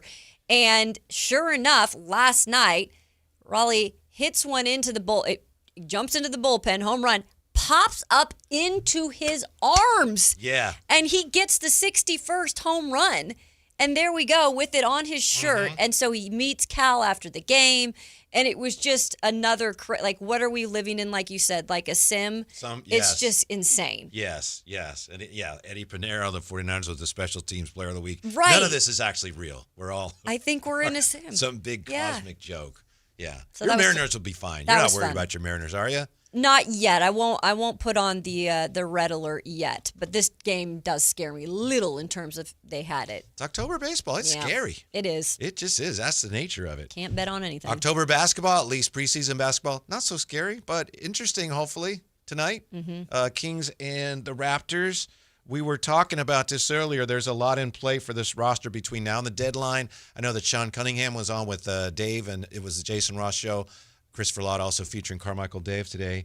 And he says this roster probably is not going to look at the deadline like it does now. So this year perhaps is a developmental year, kind of disguised as a win-now year. But I think the Kings are positioned where they can go a number of ways depending on what kind of start they get off to. I think so too. We talked about that earlier in the show is will this roster look different, 25 games in, whatever it is? Yeah, probably. And it might not be a move that, sends fans the signal that it's going to go bad. I mean, maybe they make a move because they feel like they could help the team because they're in playoff position. But with the amount of shooting guards in particular, you do have to wonder and probably guess that at some point one of those guys probably could be traded away. And look, there's other teams that need them. And so they have a little bit more of them, and maybe they need something else, and it works out. So it is going to look different, though, I feel like, at some point. Jay, you know Doug very well. You know why he knows Doug so well? I would love to hear this Yeah. story, by the way. Doug Christ. Well, you tell it, Jay. It's your story. Oh, well, you brought it up, so I was going to sit there and read the book with you. Actually, Doug sat in that very seat, not physically seat, but he was a host here for That's right. many moons. Yes. And so that's why I developed the brotherhood with my guy. That's my guy, man. I love that. See, and that's cool now that you get to watch him be a head coach. I mean, that's the kind of stuff that, you can just feel good about, and then you can root for someone you personally know them. Well, you can that's feel really good about cool. it, too, because it's obvious that that's where NBA teams are going to start looking for their head coaches down the road. Exactly. Not just right. any So, radio station, but hey this guys, one. This radio station. Yeah. So Doug better be careful, because maybe I get that call up when the Supersonics get back. I'm just joking. It is, but I would love it. Put it in the air. Hey, listen, Right? you can put anything in the air. You never know what's going to catch, right? Very true. But shouts out, one of the things that was super interesting is he used to sit right there in that chair, and we would have conversations, and he was like, man, if I could do this, I would do this. If I knew how to do this, I would do that. And we joked around. It was plenty of times during breaks and outside of the studio, we would have those conversations. And when it started to come into fruition, literally, and I'll peel back the curtain a little bit, after his first, because remember, he took over a week for Coach Gentry because he fell ill. I believe it. I don't want to say COVID, but he had fell ill. I can't remember why off the top of my head. So he took a couple of games, and he got the first win during that time. And I remember hitting him like, dude, you just won an NBA game, not as a player. And he's like, man, it was crazy. And then when all the things happened last year, he started off super hot. I'm talking about sizzling fish grease, right? Yes. And so the first win, I remember going down to under the tunnel and sitting there waiting. And as an assistant coach, he would come out within 20 minutes, 15, 20 minutes. As a head coach, I'm sitting there twiddling my thumbs. wasn't that the game where he took him up on the roof, too? No, that was like game 3 or 4. Okay. The first win, and I forget who they won, but I was like sitting there. I'm like, man, where the hell is Doug at?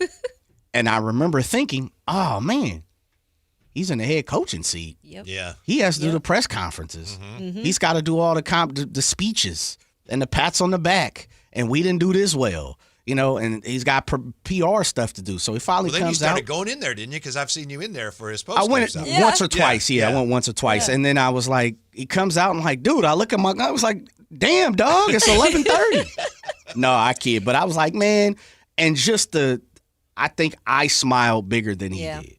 Truly. Like, I think, I dapped him up and I was like, bro, do you just won a head coach? I mean, like a NBA game as a head coach? It's like, yo, man.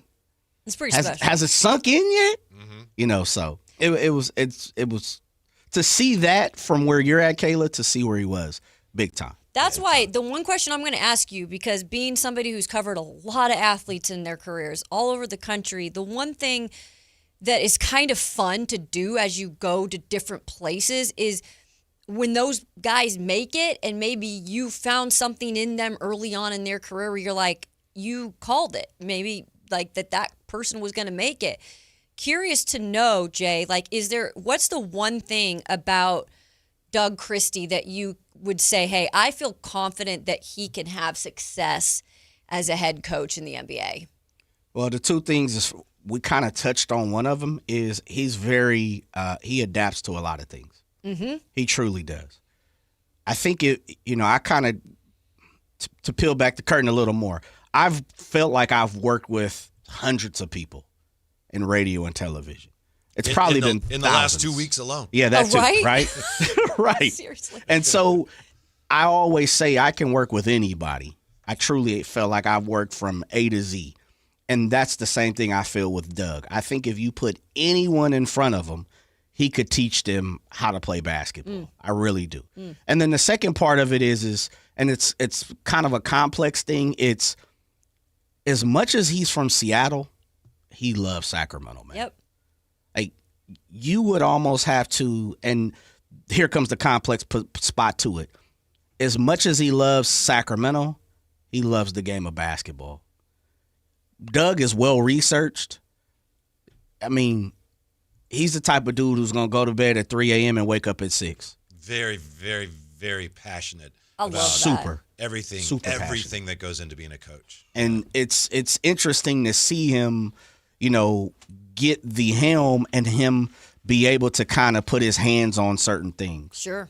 And so I've been more hands off because I've said, that's my friend. Yeah. That's my big brother. I don't really, talk basketball. We don't talk basketball. I'll be honest. When I talk to him, we don't talk basketball at all. We talk life. Yep.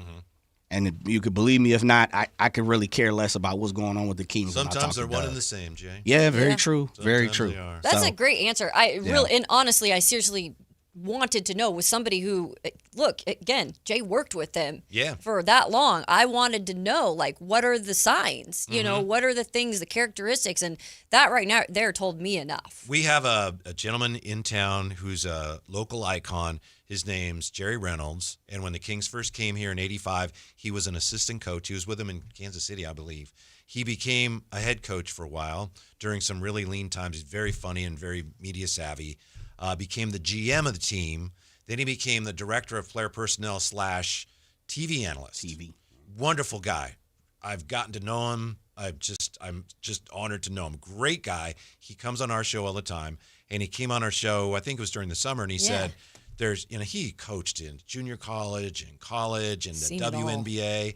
He said there's 3 people that he told you will become a coach if you want to. One of them was Kara Lawson, who I believe is she the USA? She just got named a couple weeks ago. Yeah. Jim Less, who's been an outstanding college coach at Bradley and UC Davis, and he said Doug was the other one. You're kidding me. So he saw whatever it is. He definitely saw it. Yeah. That's really neat. Yeah. I kind of got some goosebumps. He definitely has the basketball spirit.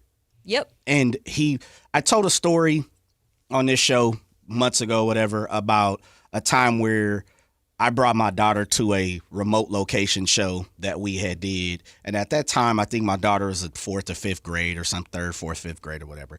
So speaking of trigonometry, she was working on algebraic expressions and things like that. Not trigonometry? Not trig yet. Okay. No, she wasn't there yet. She wasn't that advanced. And literally, we're at the spot, and I'm setting up and doing things, and I'm trying to do 2-3 things at one time. And my daughter's sitting there. She's eating lunch and messing around with homework or whatever. And Doug walks by. And he say, "What's up? What's up? What's up?" My daughter's name is Naya. It's like, "What's up, Naya?" It's like, "What's up, Mr. Doug? What are you doing?" "Oh, I'm doing some homework." Doug walks by, drops off his stuff, and I'm walking over there. By that time, I'm like, "All right, Naya, did you do this? Did you do that?" "Yeah, Dad, I did, but I need a little help right here. I need a little help." I'm like, "All right, just give me 5 minutes. Let me lock something down." Doug walks over, and he's like, "Let me help you." So he starts helping her with her algebra homework. Now, at this time, Doug has 2 grown-ass kids. Yep. So he's doing it. Within 10, 15 minutes, they're done. He's like, "All right, cool," daps her up. And he comes, and I'm just sitting there looking, and I didn't know exactly what he was doing, but I knew he was kind of assisting her, So she goes, and she loves Doug. She loves him. And Miss Jackie, too. She loves both of them. And she's like, thank you, all that. So she's happy. She's playing around, moving around. She's at the event. And Doug comes over, and I'm like, "Dude, you finished homework?" He's like, "Yeah."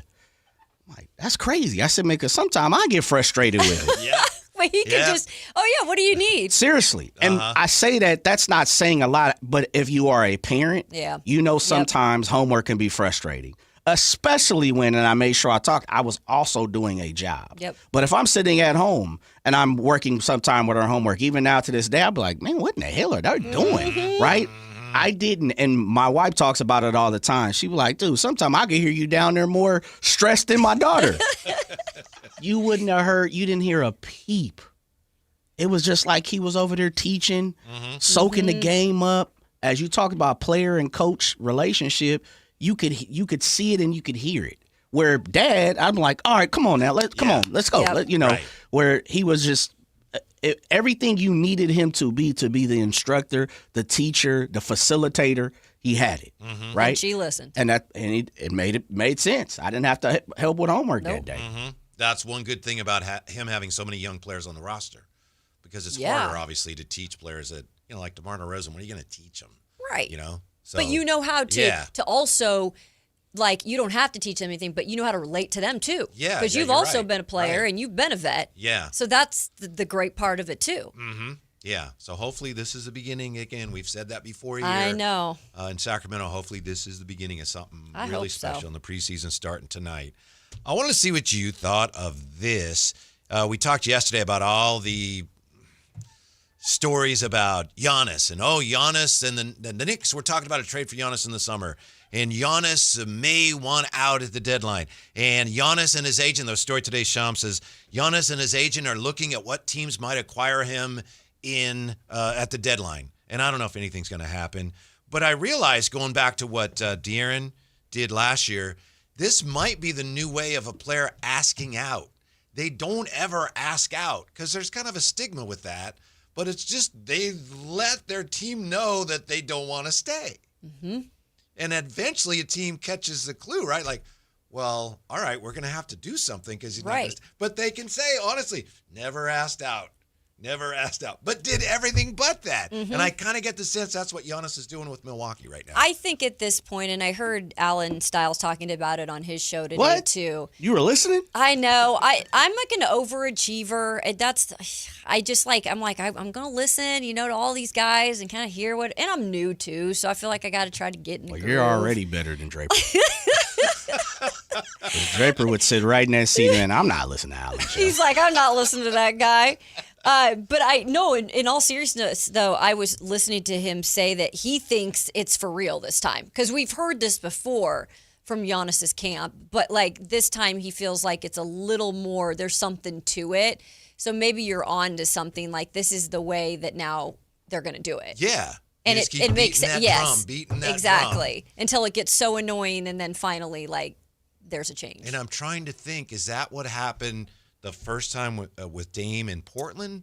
Did he ever ask out or just make it clear that he wanted out? It was he made, and I actually love Dame Lillard, and so I feel like I followed him pretty closely in his career, and I think it was more so he banged the drum behind the scenes. Then at the end though, he did ask out. Yeah, at the I thought very, he was very. like, all right, I'm done.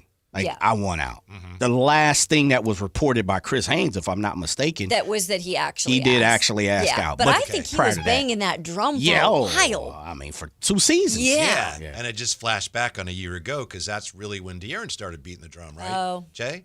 There was a story in The Athletic where he said, I don't know that I want to stay here depending on what direction they go. Sure. And that was one of the things. And look, like we were saying, college sports now it's a business. Professional sports has always been a business. So I recognize he's a businessman. He ended up going where he wanted to go. But as far as the Kings season, that was just the first indication that, all right, hang on, we got some waves here. Yep. We're taking on some water.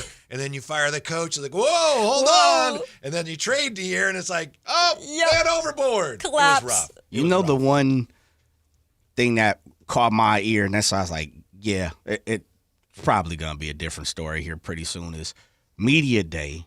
Remember he told you and Drapes, I have a long time, but I don't have a long time for foolishness. I'm paraphrasing.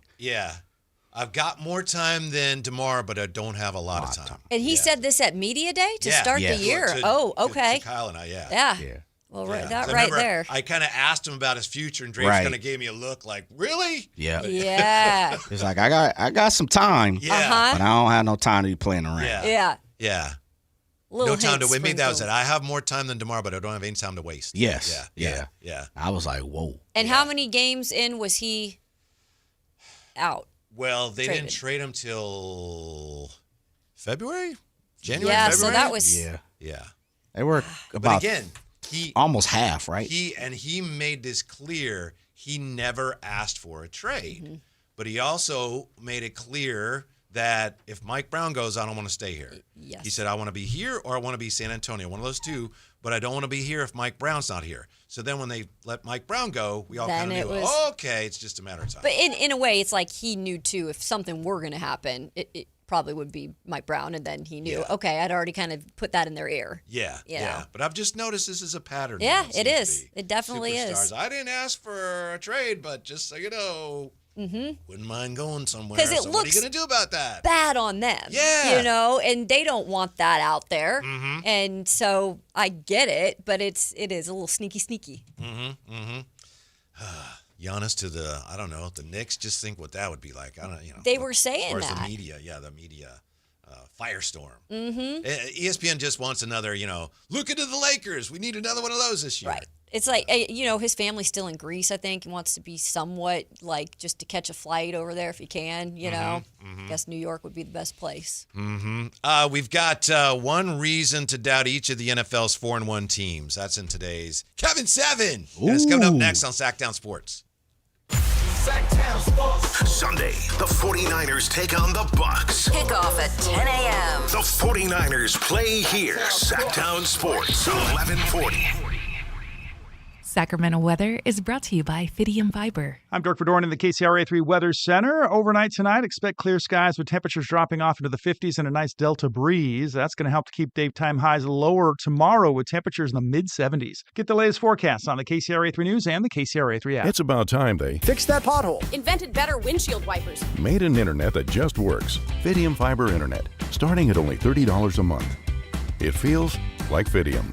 Offer available to residential customers only. Terms and conditions apply. See Fidium.com for details. $5,000. That's the average amount of money people in the U.S. are now spending on gas in a year. $5,000. That's crazy. If you drive, you have to download Upside, the free app that gives you cash back every time you get gas. That's right. You can earn real cash back with Upside just by buying the gas you're already buying. You can literally start earning cash back today. I use Upside every time I fill up, and I've already made around $300. You're putting gas in your car anyway. Why not get real cash back? If you like free money, download Upside. I'm saving the cash I earn from using Upside to help pay for a vacation later this year. Download the free Upside app now to earn cash back every time you buy gas. Use promo code POWER to get an extra 25 cents per gallon on your first tank. You can cash out anytime right to your bank, PayPal, or a gift card for Amazon and other brands. Just download the free Upside app and use promo code POWER for a 25 cents per gallon bonus on your first tank. That's code POWER for a 25 cents per gallon bonus. With Progressive's Name Your Price tool, you get coverage options based on how much you want to pay for car insurance. And then you decide how to spend the rest of your money because you're in charge. And right now, you're going to pay for groceries. But you decide what groceries. Just keep in mind you're running out of dishwashing soap. But you decide if you're going to buy that soap. It's just those dishes won't clean themselves, will they? Remember, with Progressive's Name Your Price tool, we'll help you find coverage at a fair price. And then you're in charge. Progressive Casualty Insurance Company and affiliates. Not available in all states. Price and coverage match limited by state law. Whoa, it's you, the Capital One Bank guy. That's what they call me. Mind if I get a selfie? Yeah, sure thing. Say no fees or minimums on your Capital One checking account. Wow, that's a keeper. So, where are you heading? I'm off to spread the good news that Capital One helps people keep more money in their wallet with no overdraft fees. Oh, you're the best Capital One Bank guy. Hey, mind if I get a selfie? Sure. Say, Capital One, what's in your wallet? Terms apply. See CapitalOne.com/bank for details. Capital One NA, member FDIC.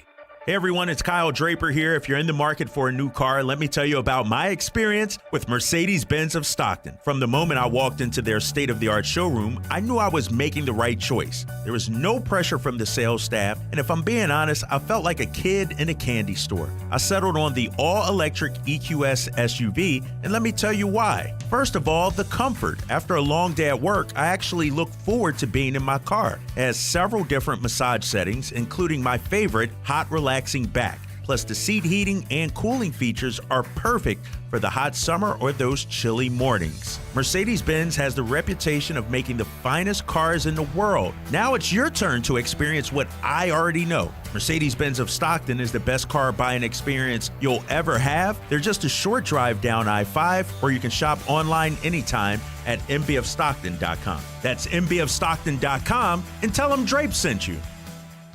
Hello, Sacramento. I'm Emran Pilati, owner of True Sports Cards and Collectible Store here in Rockland, California, and the host of the True Sports Cards Show that airs right here on Sactown Sports 1140 every Saturday from 10 to 11 a.m., where we discuss the latest trends, hottest products, and deliver exclusive interviews with other industry leaders. And don't forget to visit our shop, True Sports Cards, at 6661 Stanford Ranch Road in Rockland and see what we have for all your sports card and memorabilia needs. Capital Casino, Sacramento's #1 poker room with primetime football. It's back. Capital Casino is giving away $500 per game in high-hand bonuses for every Sunday, Monday, and Thursday night primetime game, offering the best food, best service, and the best action with the most variety of games in the region and conveniently located at 411 North 16th Street in downtown Sacramento. For more information, log on to capital-casino.com, and please gamble responsibly. 1-800-GAMBLER. Only one radio program captures the excitement of hunting and fishing as it happens. The award-winning California Sportsman with Sepp Hendrickson. Only California Sportsman takes you where the action is, live on the water, live in the blind, and live with the top pros and experts in outdoor sports. California Sportsman with Fishing Hall of Famer Sepp Hendrickson is your premier destination for all things outdoors. Sepp's Saturday Morning Outdoors. Ultimate Bass and California Sportsman, 5 a.m. to 8 a.m. Saturdays on Sactown Sports 1140.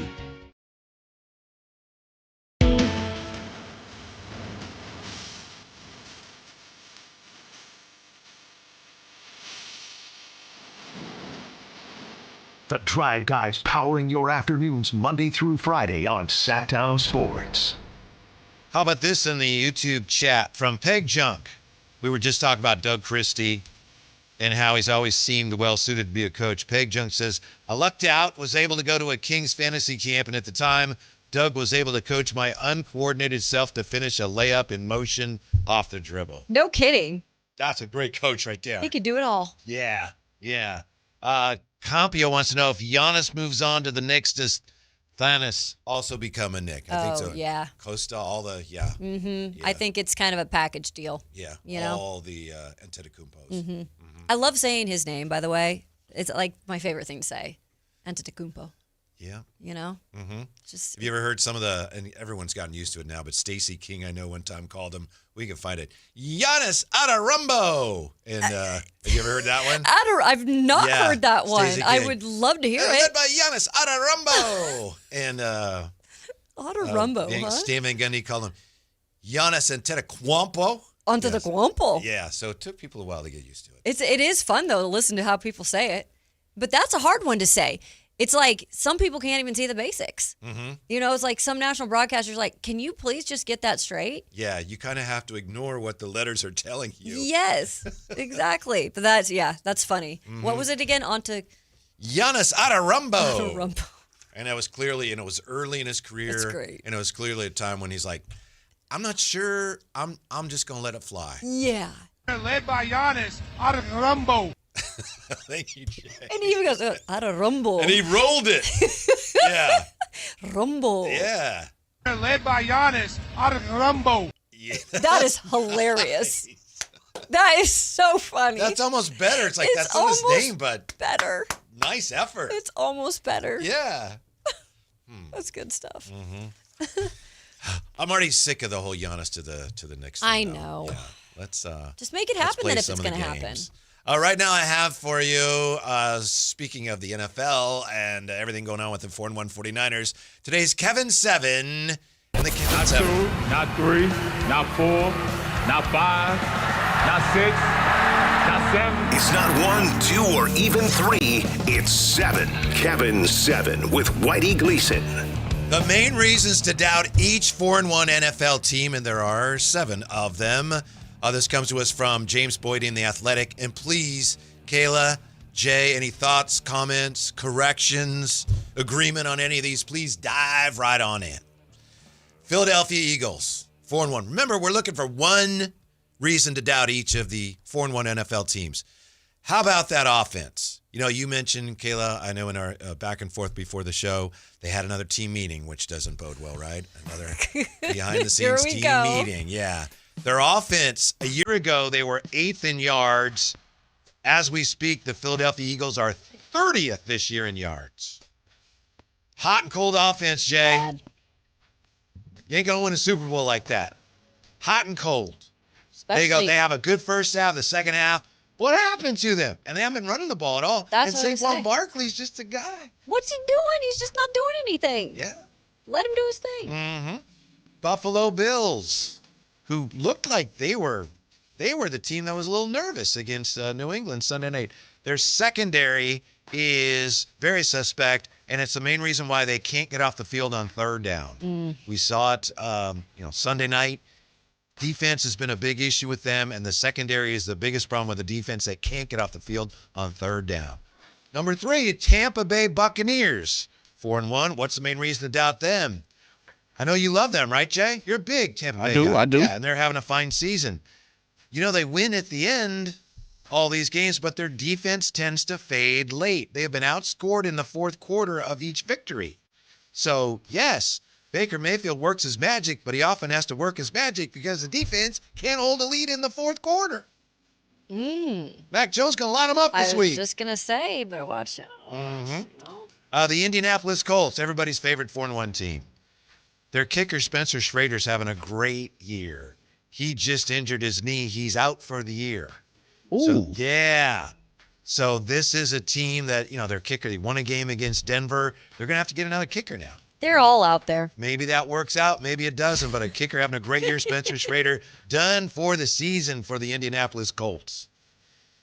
Detroit Lions, number 5 on our list of 4-1 teams. What's the main reason to doubt them? Both their starting corners, Terrion Arnold and DJ Reed, are out. Their top reserve corner, Ennis Rakestraw Jr., he's out for the year. Yeah, he's done. So they may be playing like their 5th corner. And I think DJ Reed will be back soon, but he's out now and upcoming for Detroit, Kansas City, Tampa Bay, Minnesota, Washington, and Philadelphia. I don't like that. I don't like that at all. So their record might even up a little bit. Jacksonville Jaguars. Oh, yeah, I got a problem with it right now. Go ahead and finish. Their passing game haven't been great. Trevor Lawrence, I know he was a hero after that unlikely run for a touchdown Monday night. His passer rating is 29th in the league, and he's thrown 5 he's thrown 5 interceptions. He's thrown 5 picks. So, yeah, he was able to figure out how to win that game. But, again, if he had not been able to get up, the big story would have been, wow, he let the play clock expire. So, fits and starts for the Jags, doing a lot of good things defensively. But the passing game, they got to get more from Trevor Lawrence if they're going to continue on this run. And then, finally, your San Francisco 49ers, we all know their biggest reason to be doubted. Forget the injuries for now. People can get healthy. Bones can mend. Muscles can heal. But will the running game heal? The running game does not exist. They average 3.1 yards per carry, tied with Cincinnati for last. That's one reason to doubt each of the NFL's 4-1 teams. It's pretty good, actually. I'm not going to lie. Those are pretty good reasons. The only one, and the Niners, I'm going to be realistic here. I do think it can be a problem if we don't see some change in terms of the run game. Like, that's not a surprise to anybody. Right. I don't agree. The only one I really don't agree with is the kicker one. Really? I'm sorry.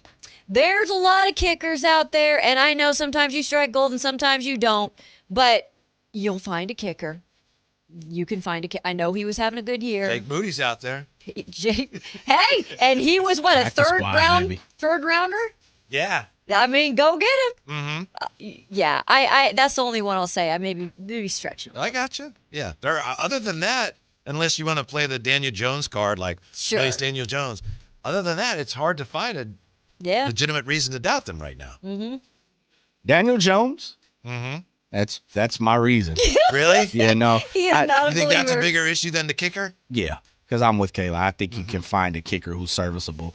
And, and that was the thing about Jake Moody is he was hitting 77, 78% of his kicks, where the NFL average was in the lower the mid to high 80s. Yeah. So it's like, dude, you 10% lower than the average person that's sitting at home right now. So I just think the kicker is something that you can, sift through and find somebody gets hot.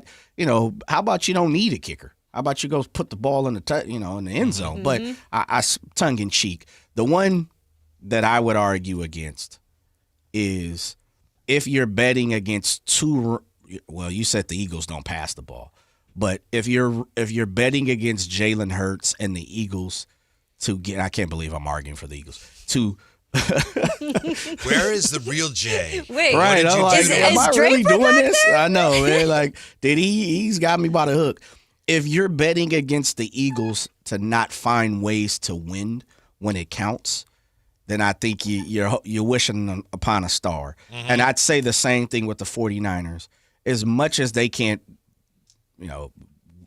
run the ball from here to Kayla right now, I do think if you got that's CMC. More than 3 yards, yeah. Yeah, I know. That's what I said. From here to Kayla, because I was going to say here to you, but I'm like, that's 5. We're not. Don't mess with that. Yeah, we're not even getting that. I think you have to bet on the consistency of who CMC and the 49ers run scheme is. Now, I could be wrong, but you just said argue something, so that's yeah. It's a fair argument. By the way, we've seen that in Philly before where they've had these like closed team meetings with the players or whatever it is, and then they get out of it mid-season, they figure it out, but there's just too much talent there for it not to start to work. Yeah. They're dramatic in Philly. What do we expect? They had that 2 years ago though, and that's when they were 10-1, and then it just fizzled. And when you got AJ Brown, it was AJ Brown and Saquon, and who was it? Jalen Hurts in the meeting? Yeah. Yes. They all tried it. No, yes. We're good. It's a good meeting. We'll see. It's always something there. It is. It You're really right. is. They're very, very dramatic. Brotherly love, Plus, let's face it, Super Bowl hangover. And that is a real thing. It's a thing, right, Jay? What, brotherly love? No, Super Bowl hangover. Oh, okay. I was going to say, brotherly what? love. As I was sitting here listening, I was looking at the Cubs game. Of course it is. Yeah. Absolutely. Eagles ain't making no damn Super Bowl this year. It's not going to happen. They'll make the playoffs, but yeah, they'll make the playoffs. No Super Bowl. They're not making the Super Bowl this year. Truth be told, though, all these teams look pretty solid, don't they? They do. Those are all They really do. good teams. Mhm. They're almost all certainly headed for the playoffs. Right You now, got Jags, least. Colts, Lions, Buccaneers, 49ers, Eagles. Yeah, I think they all make the playoff. And I then don't know, man. Let me take that back. Okay. Someone in the AFC South is going to miss it, I think. Which one would? So yesterday I said I'm going to go with the Jags. So Yeah, you going with I the went Colts? the Colts. Yeah. Yeah. Okay. I just think 2 teams from that Yeah. division? Something is bound bad is going to happen. Yeah, it something. just is. Normally. Yeah. It could come down to their last game of the year for the Colts, and they need a win to get into the playoffs. And Jake Moody lining up a 44-yarder. There it He is. shaked it. Yep. The Colts are not going to the postseason. Wouldn't that be diabolical? Wouldn't that be crazy? Hey, it's the Colts' problem now, though. It's Yeah, not you ain't y'all's lying. It's problem. no longer. We have the special teams player of the week on the 49ers. Exactly. We have speaking of numbers, a Kings number that may stun you when we come back to Sactown Sports. The Sacramento Kings are geared up for the new season. Training camp competition is fierce. He's got the two-pointer. Download the Sactown Sports app to keep you informed everywhere you go. One place, all your Sacramento Kings news. Sactown Sports 1140. Stirring fiber, exercising, frequent trips to the store for more laxatives and fiber. Sounds like your constipation with belly pain is a lot to manage. But if your symptoms that keep coming back are signs of irritable bowel syndrome with constipation or IBS-C, ask your doctor how Linzess can help you get ahead of it. Linzess linaclotide is a prescription medicine that treats IBS-C in adults. It's not a laxative. It's a once-daily pill that helps you get ahead of your symptoms. It's proven to help you have more frequent and complete bowel movements and helps relieve overall abdominal symptoms, belly pain, discomfort, and bloating. These symptoms were studied in combination, not individually. Do not give Linzess to children less than 2. It may harm them. Do not take Linzess if you have a bowel blockage. Get immediate help if you develop unusual or severe stomach pain, especially with bloody or black stools. The most common side effect is diarrhea, sometimes severe. If it's severe, stop taking Linzess and call your doctor right away. Other side effects include gas, stomach area pain, and swelling. Learn more at linzess.com or call 1-800-LINZESS. I'm Scott Hansen, host of NFL Red Zone. Lowe's knows Sundays hit different when you earn them. We've got you covered with outdoor power equipment from Cobalt and everything you need to weatherproof your deck with Trex decking. Plus, with lawn care from Scott's and, of course, Pit Boss grills and accessories, you can get a home field advantage all season long. So get to Lowe's, get it done, and earn your Sunday. Lowe's, official partner of the NFL. Progressive has great customer service, and it's easy to reach us because great and easy is the way to be. Like salads. Great for you, and so easy you can put any group of veggies in a bowl and it's a salad. A full carrot with a head of cabbage? Weird, but still a salad. 1 radish and a couple of green beans? Also a salad. 14 blueberries, half an onion, and a sunchoke? Odd, yes, but an odd salad. So contact Progressive's customer service by phone, app, or online. It's great and easy, just like salad. Progressive Casualty Insurance Company and Affiliates. If you're 55 or older and into that whole saving money thing, T-Mobile has an exclusive phone and internet bundle just for you.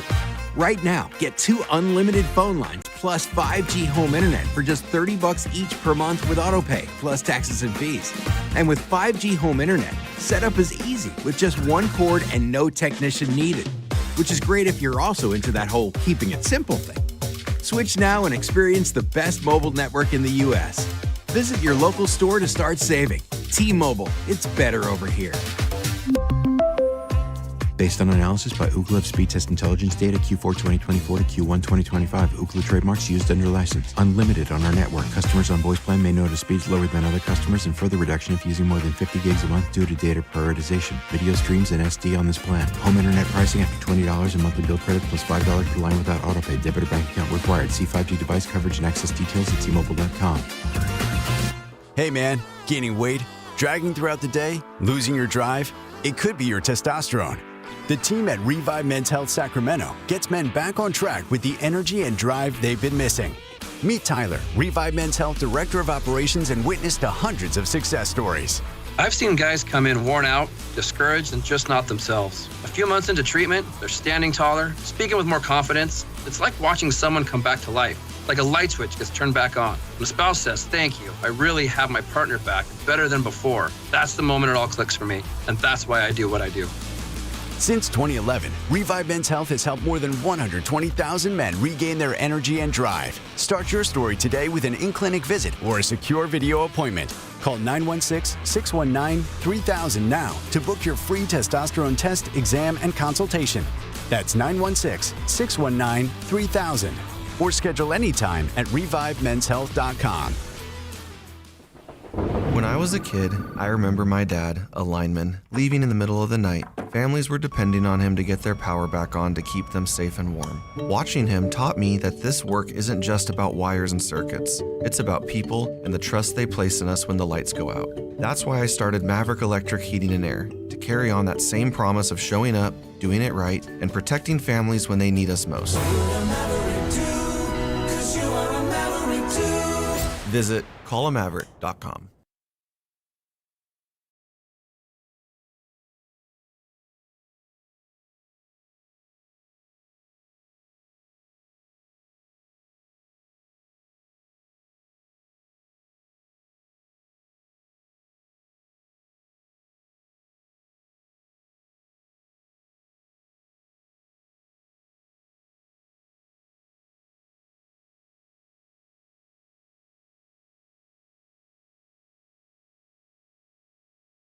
We were just talking about the Indianapolis Colts and the fact that their kicker, Spencer Schrader's done for the year. We were speculating about who they might sign. They actually have signed Michael Badgley. No. After having several kickers in for workouts on Tuesday, the team is signing Michael Badgley to replace Spencer Schrader. So He's been so many places. Dude, that is the most well-traveled kicker in the last 3 years. He was most recently with Detroit, missed the 24 season due to a hamstring injury from 2018 through 23, which includes a stint with the Colts in 21. He was 181 of 188 on extra point attempts. So you still want to disagree with me on that, or? Yeah, now you just said this name where I'm like, I just keep hearing him pop up. Is that the best thing out there, man? Is Michael Badgley. Mm-hmm. Okay. Yeah. By the way, did you see that, we've been talking about the 49ers bringing in some potential help on the defensive line. They worked out a bunch of guys Tuesday, and I couldn't even tell you the names of the players. I apologize, but they did bring in a bunch of guys, Jay. Yeah, they did. I actually was just looking, and I meant to. Did I not send it to you? They just signed somebody. Oh, did they? Oh, yeah, you did send us. Did I send that? I think so. Oh, no, I think we got the thing that who was going to start. Oh, Malik Mustafa. Yeah, Mustafa was going to start. Yeah, hold on. Anyway, they just signed somebody. Let me go find it. Okay. But yeah, Malik Mustafa is going to start. Okay. Or he's expected to play, I should say. I believe Jay is a big Malik Mustafa Yeah, guy. love him. I think. I just said Malik, sorry. No, don't worry about it. It happens, man. Malik Mustafa.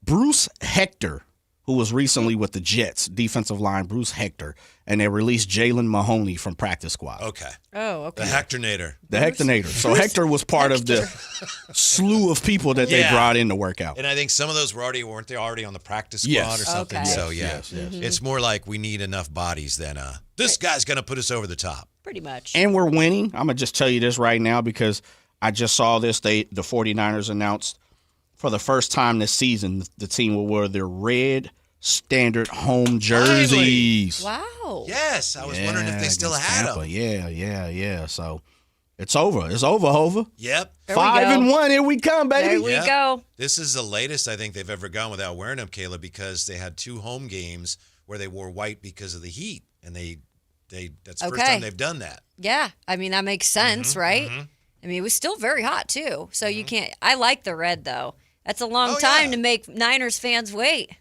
Have you seen the what do they call them? The rivalry uniforms they're wearing against Seattle next time they play them that are black? Have you seen those? No. Oh, yeah. If are they out there if I look it up here? Okay. And that's is it December when they play them or is it January? I think it's the last game of the season. Yeah. Literally, they're wearing them. And they're already selling, even though the 49ers haven't worn them yet. Oh, those are going to be popular. Oh, yeah. Yeah, those are nice. I think Jay likes them more than I do. Yeah, I like them. Those are nice. Yeah, I like them. I don't like a lot of when teams try to do these black uniforms and it doesn't. I didn't like Miami's actually because I felt like water uniform. And that's the thing because like it's Miami, it's happy, the bright colors, and it just dimmed I mean, well, I guess that paints the picture in Miami right now. Yeah. Let's dim everything because that's the mood. It's our depression uniforms. It is. Yeah. They should have called it that. The depression Come on, uniforms. man. Did you see the video of Mike McDaniel walking to the locker room after the game? Was so sad. He was distraught, man. It was like Charlie Brown. It really was. Yeah. And he probably was talking like that to himself, too. You know, I mean, poor guy. Listen, you can always come back home.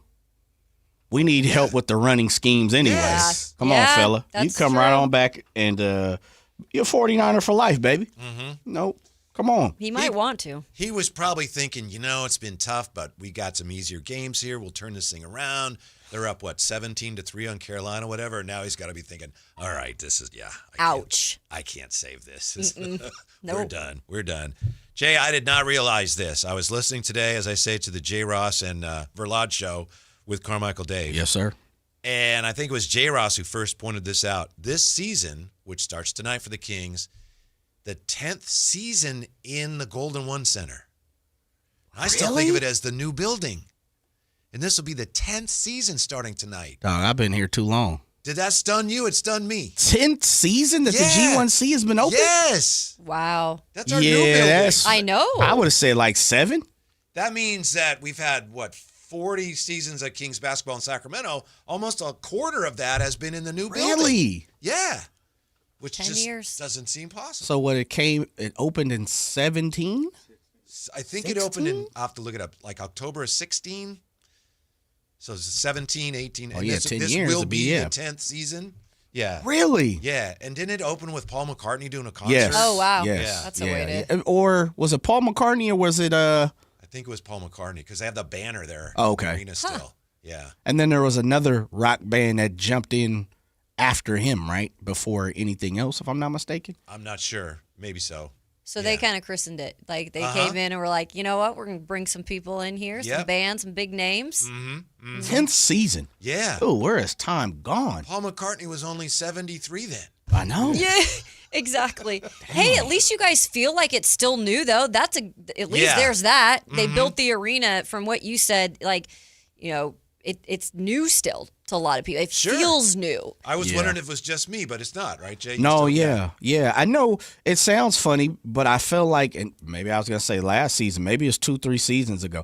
I will say this, for me, COVID, messed up all my calendar. It just truly, my calendar's in flux all the time because it was 2018. You're like, no. Yep. It was 2021. And I'm like, oh, my bad, I forgot. And when you're trying to think of something that happened a while ago, you end up going, okay, well, was it before or after COVID? COVID? Yeah, right? yeah. It's like before Christ, after Christ, right? So AD, BD. But I think maybe 2 seasons ago, I could be off. It probably was 4 seasons ago.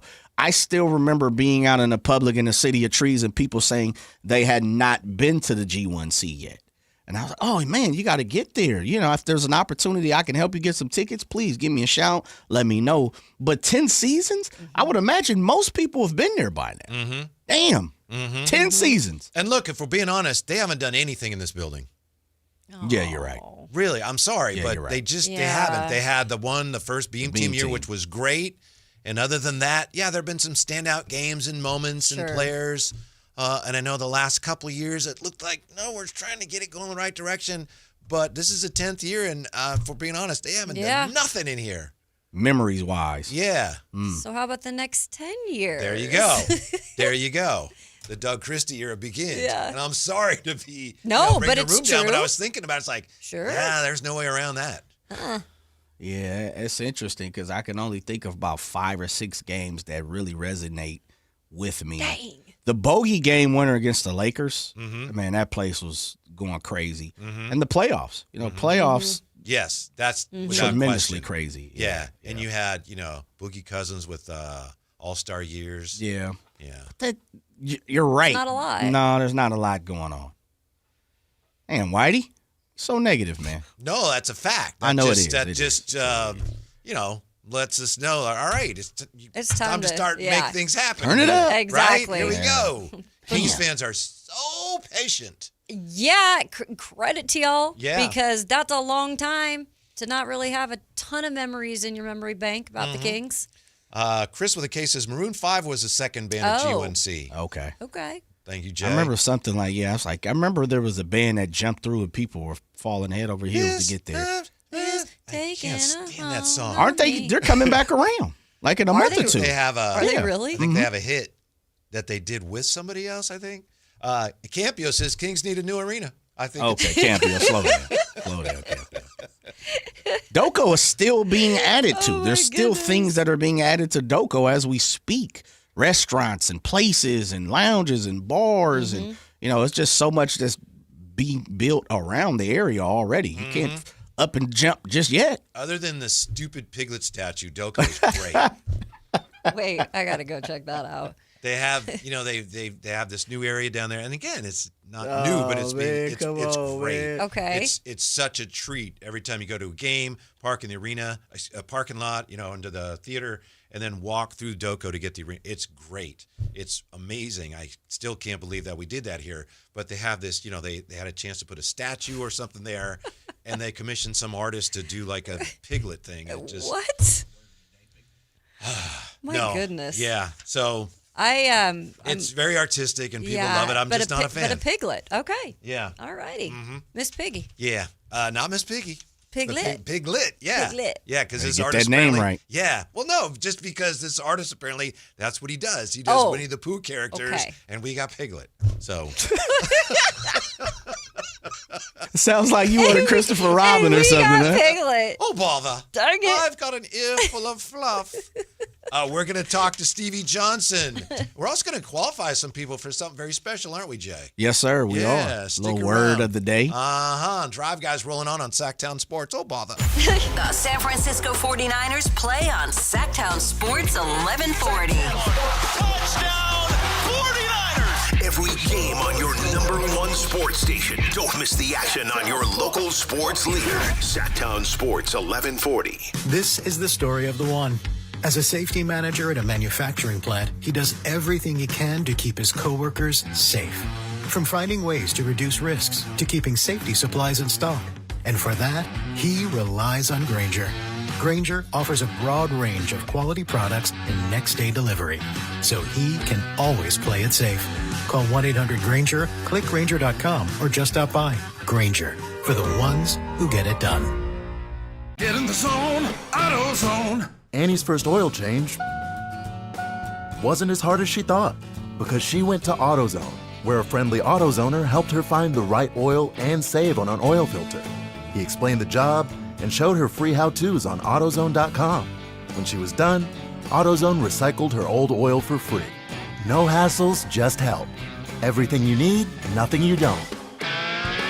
Get in the zone, AutoZone. zone. Restrictions apply. Wesley Financial Group is not a law firm, and Chuck McDowell definitely not an attorney. This is Chuck. If someone talked you into buying something really silly and you want to get out of that silly little thing, my advice, get the facts. Call me and I'll send you our timeshare exit kit absolutely free. Inside, you'll learn how timeshare works and all your options for cancellation. Call Wesley now for your free exit info kit. 800-329-2121. That's 800-329-2121. Thunder, feel the thunder. It's the energy all around you. Lightning and the thunder, thunder. The thrill of the moments to come.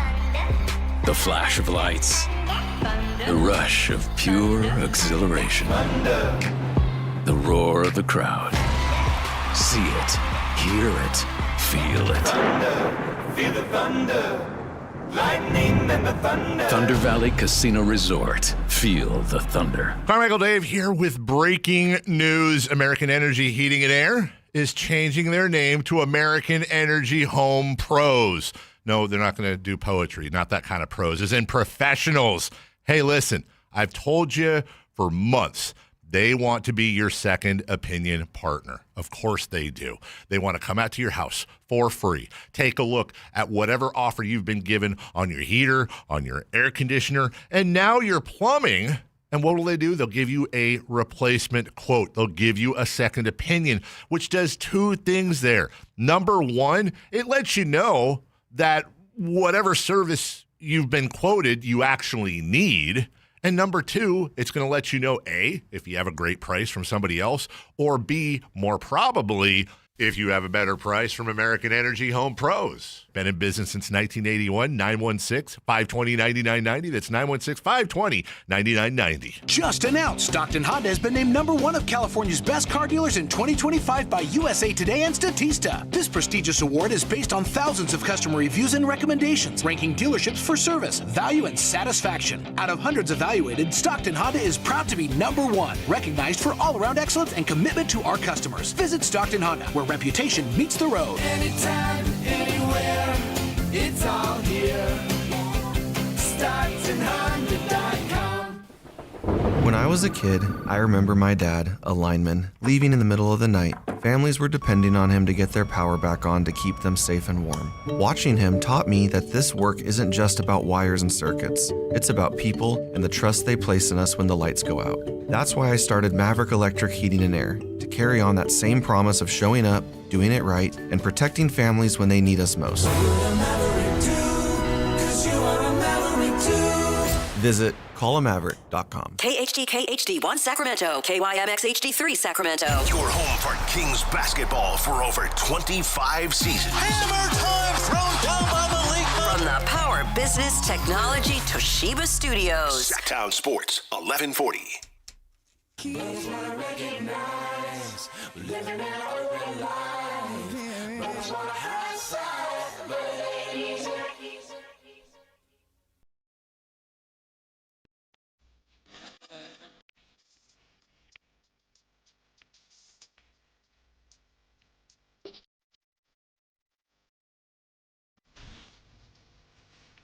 Live and local, it's the Drive Guys. Watch the show on youtube.com/Sactown Sports 1140. Or listen on the Sactown Sports app. Yes, Jane Whitey, getting ready for the Kings preseason opener tonight. Kayla Anderson helping us out. Somebody here in the YouTube chat, Bruce asks, Draper retired from the Drive Guys? Drapes is still going to do some stuff for us. I don't know what or how often. He's not going to be with us every day. I wouldn't be surprised if we hear from him tomorrow. Maybe a Drapes takes after the game, but I don't really know. But yeah, he's still around. He's just not going to be with us every day. But I'll tell you who's with us every week. We always enjoy catching up with our next guest, 8-year NFL veteran. He told us a great story last week about the Why So Serious t-shirt that he sprung on Chad Ochocinco and T.O. Stevie Johnson with us. How are you today, Stevie? Teammates, what's going on? Feeling good out here. How about y'all? We're feeling good. We have to ask you a question that only a real football player might know. Why are players dropping the football before they reach the end zone, Stevie? What is going on with that? Because all these advertisements, it's a good thing and it's a bad thing. You score touchdowns, you want to celebrate, and then you want to go get some more advertising and more sponsorships.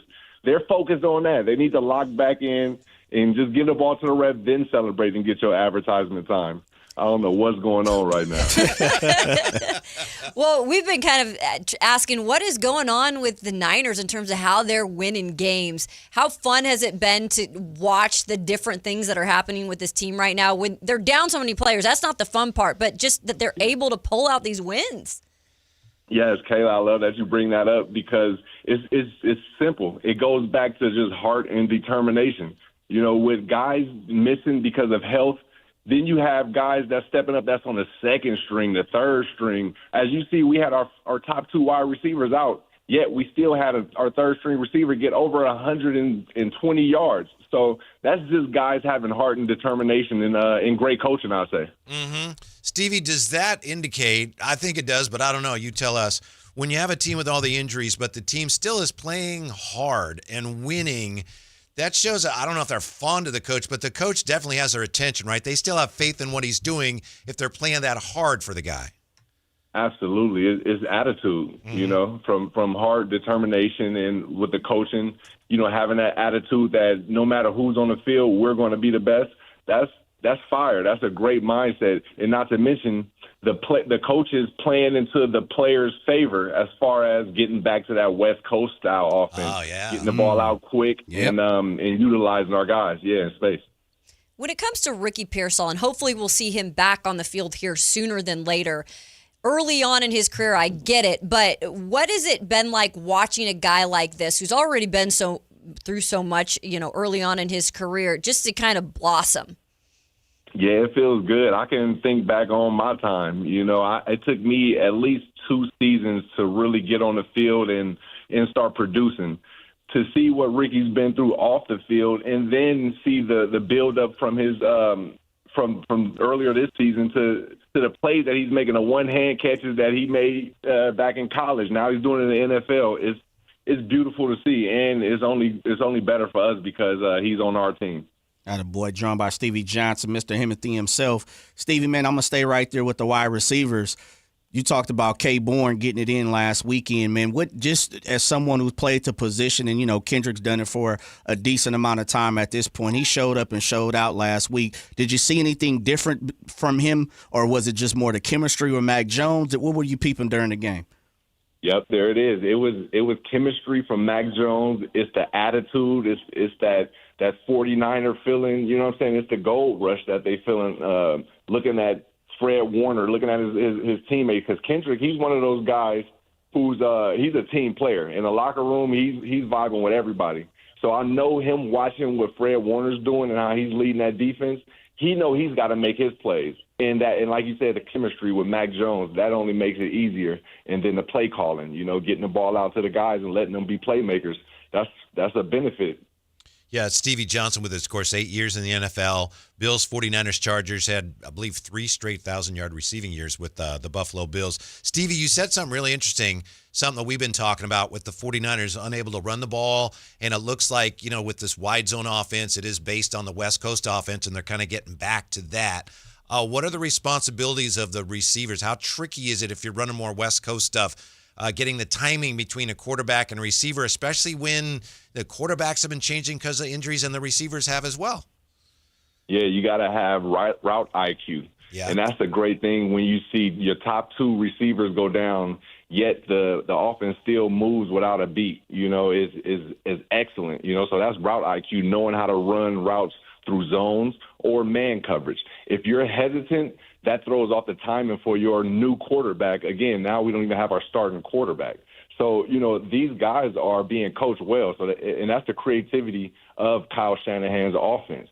You know, you don't have to do too much thinking. You just have to understand what you're running into. And if you're a new guy or you don't understand concepts or route IQ and what you're running into, you can cause that disruption to where, you know, drive stall out.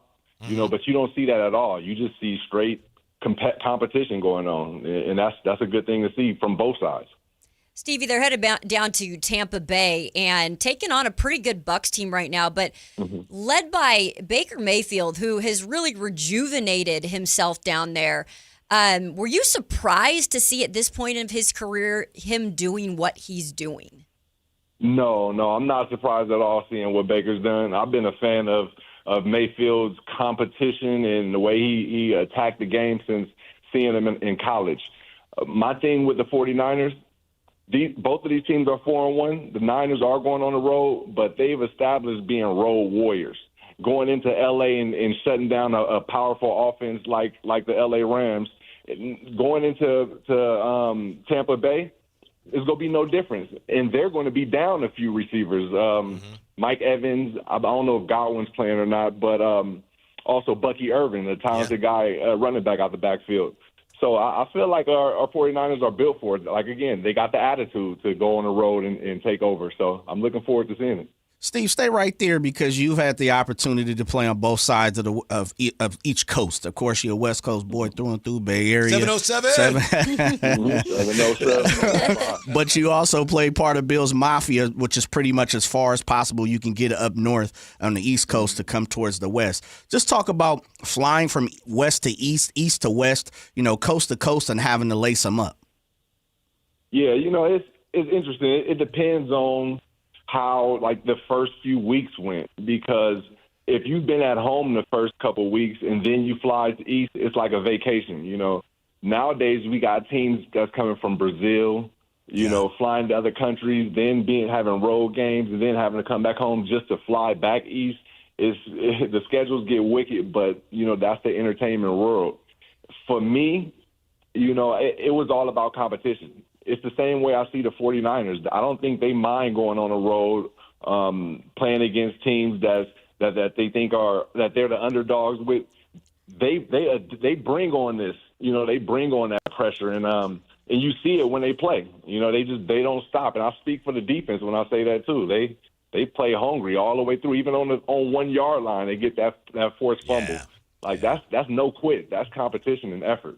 So when it comes to that, this kind of correlates a little bit to that. We've heard, Shanahan talk about this team right now is a little different. He feels just because there are so many guys that are coming in as backups, they're scrappy, they're playing scrappy. But when these starters come back in at some point, a lot of these guys, how do you kind of keep that same type of scrappiness and just that same MO in terms of these guys that have stepped up?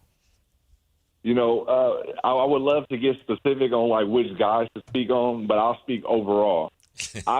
What I've seen on the field from weeks 1 to now is maturity.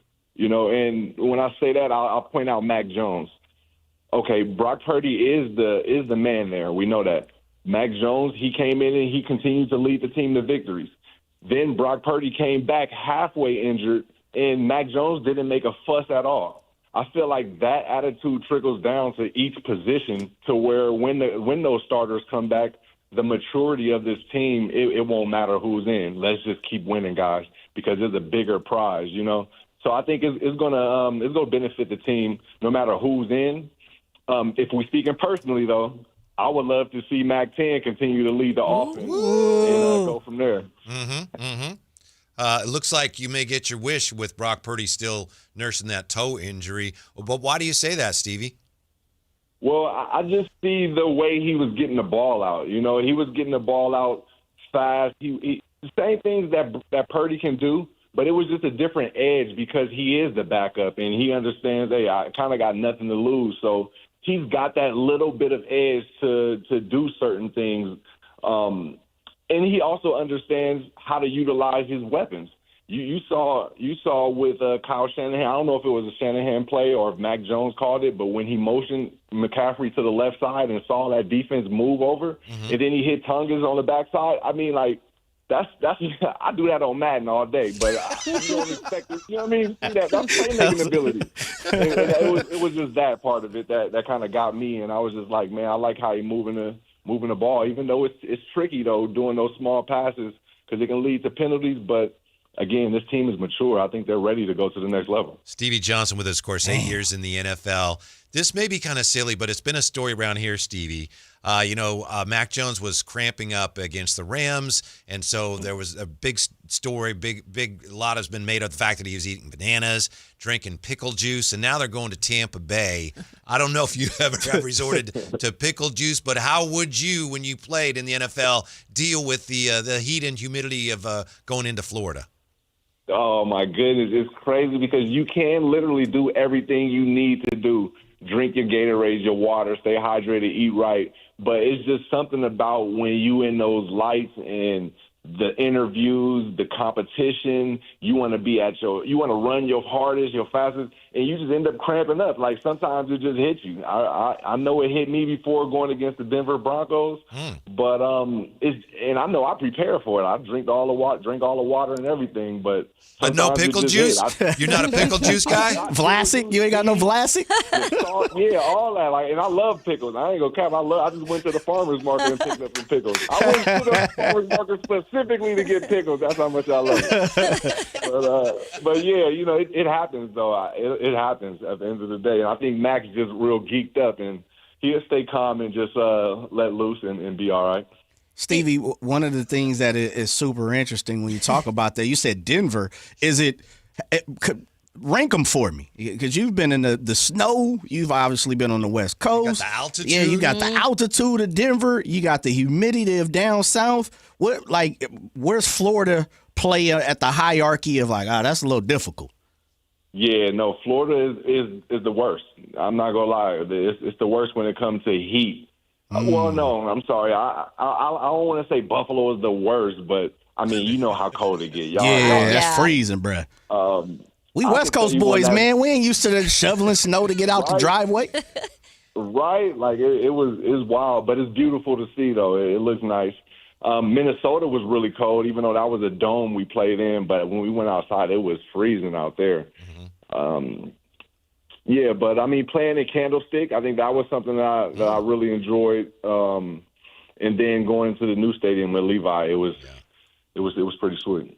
We were just talking about the Bills, and we saw the game this last weekend with Mike Vrabel and his Patriots coming in and really kind of shocking some of the fans there, getting the win. Probably shocked Stevie in Buffalo. too. And he was shocked. What do you make of that in terms of just a team that's young, a new head coach, obviously not new in the NFL as a head coach, and how it all played out there?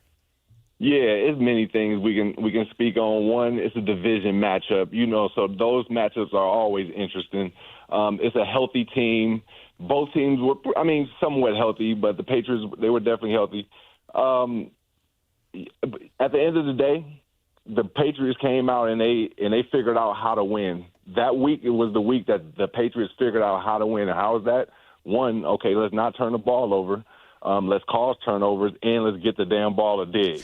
That's it. Yep. Just get the ball to dig. And that's what sparked them. That's what sparked them right there. Mm-hmm. Revenge. What has surprised you more, Stevie, about this young season so far? How good the Colts have been, or how much the Ravens have struggled? I would say like how we opened up the show. I mean, the amount of people turning the ball over before getting in the end zone, those wild plays. Yeah. When we talk about players like Lamar Jackson and Derrick Henry and the Baltimore Ravens, anything can happen in the season. And then when you bring injuries in it, now more times than not, a team can go down when their star players are out. So that don't really surprise me. With the Colts, that didn't surprise me much either, because I've been watching not Mac Jones, but Indiana Jones, Daniel Jones. Since he was at Duke. So I understand his athleticism, and now he's around a lot of more athletes, and he's more vetted in the league. So that didn't really surprise me. I'm just surprised at how many people, those wild endings, these wild games. That's pretty wicked. Man, joined by Stevie Johnson. Stevie, man, jump back to Buffalo real fast, because this is a question I wanted to make sure I ask you. The Bills, it's either Super Bowl or bust for them. No doubt about it. Doesn't matter. The expectations is to bring home a trophy, and if not, stay at home. Do you see it any form? And I know this sounds crazy because you weren't this type of player. You weren't that type of guy. This wasn't your character to kind of sleepwalk through the season. Can the Bills see themselves kind of sleepwalking through this season? As much as they've won, I haven't felt like there's been a lot of impact from the Bills. And, of course, a win is a win. But I don't feel the impact right now early on in the season.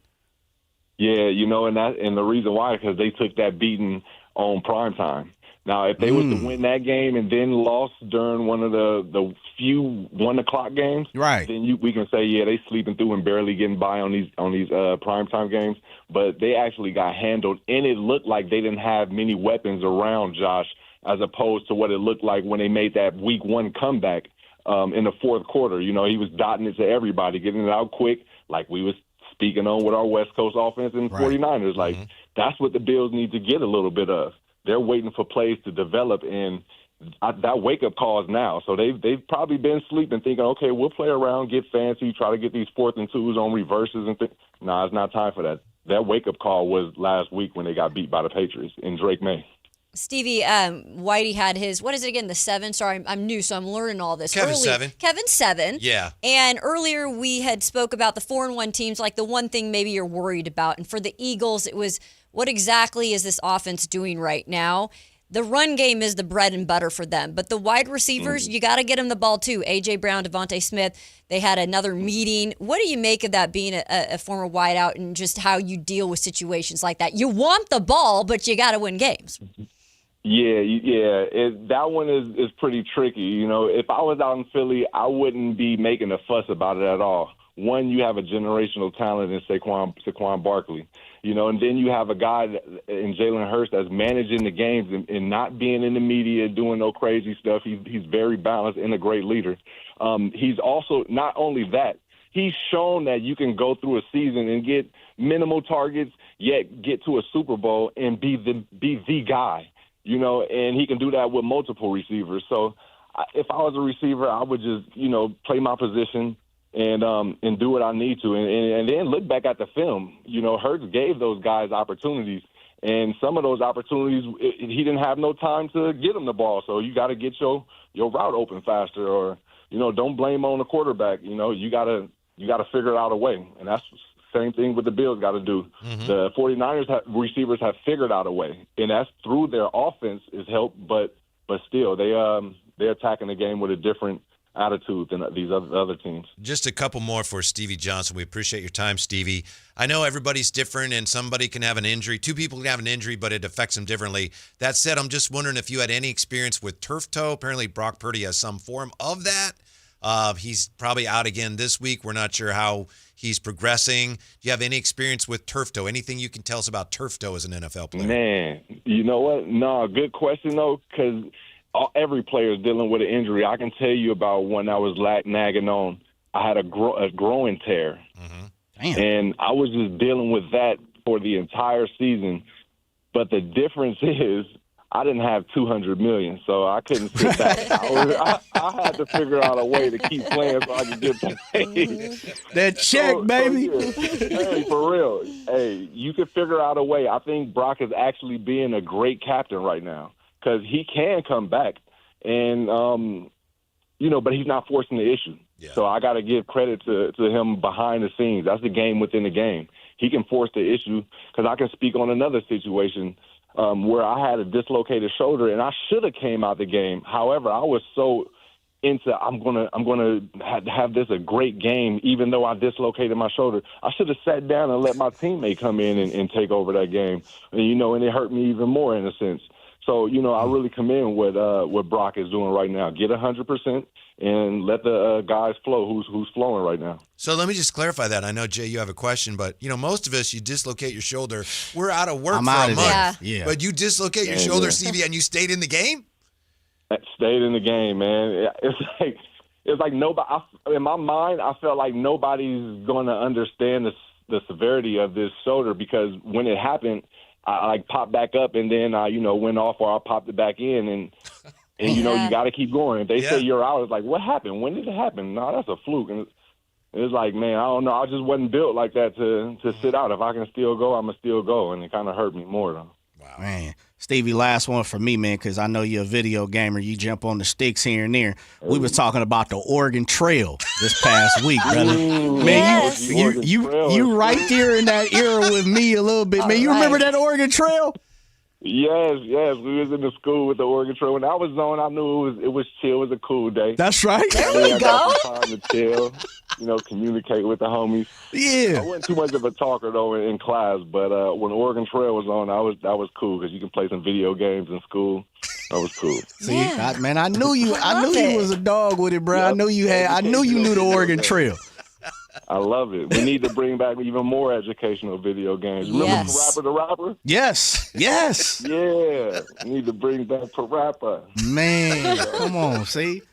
Wow. Thank you, Stevie. We appreciate it. Great stuff as always. Enjoy the games, and we'll talk to you next week. One love, guys. Thank you. Thanks, Stevie. Yeah. Stevie Johnson. Anyway, Kayla, that's Stevie Johnson. He's great. He's awesome. And he likes the Oregon Trail, so hey, count me in. No, he was cool. Jay saves the question of the segment for last. Yeah. Thank you, Jay, for doing that. He just brings so much information as a former player, just that we can pick his brain about anything. Niners, of course, but also everything else. Yeah, and he's pretty upfront about it. Yeah. He roots for all of his former teams. Sure. But I think push came to shove, I think he'd be a Buffalo guy. Don't you think, Jay? He loves the Niners. Don't get me wrong. Yeah. He's a Bills. Through and through. But I do give him love, man. He says we. Yeah. He says we. That's one thing I catch is like, no, we have to do these things. Yeah. You know, it's still on the shoulders blade. You know, he still wears it on the sleeve a little bit. Sure. It's time for another code word as part of our Kimpton Sawyer giveaway. And you know how this works. We have 3 times per day, 1 time per show. So it's time for our code word. The winner is going to receive a pair of lower-level seats to the Kings versus OKC on November 7th, a one-night stay at the Kimpton Sawyer, and a $200 gift card to Revival. Jay, as you probably know, remember yesterday, Kayla thought, that Revival, is it a spa?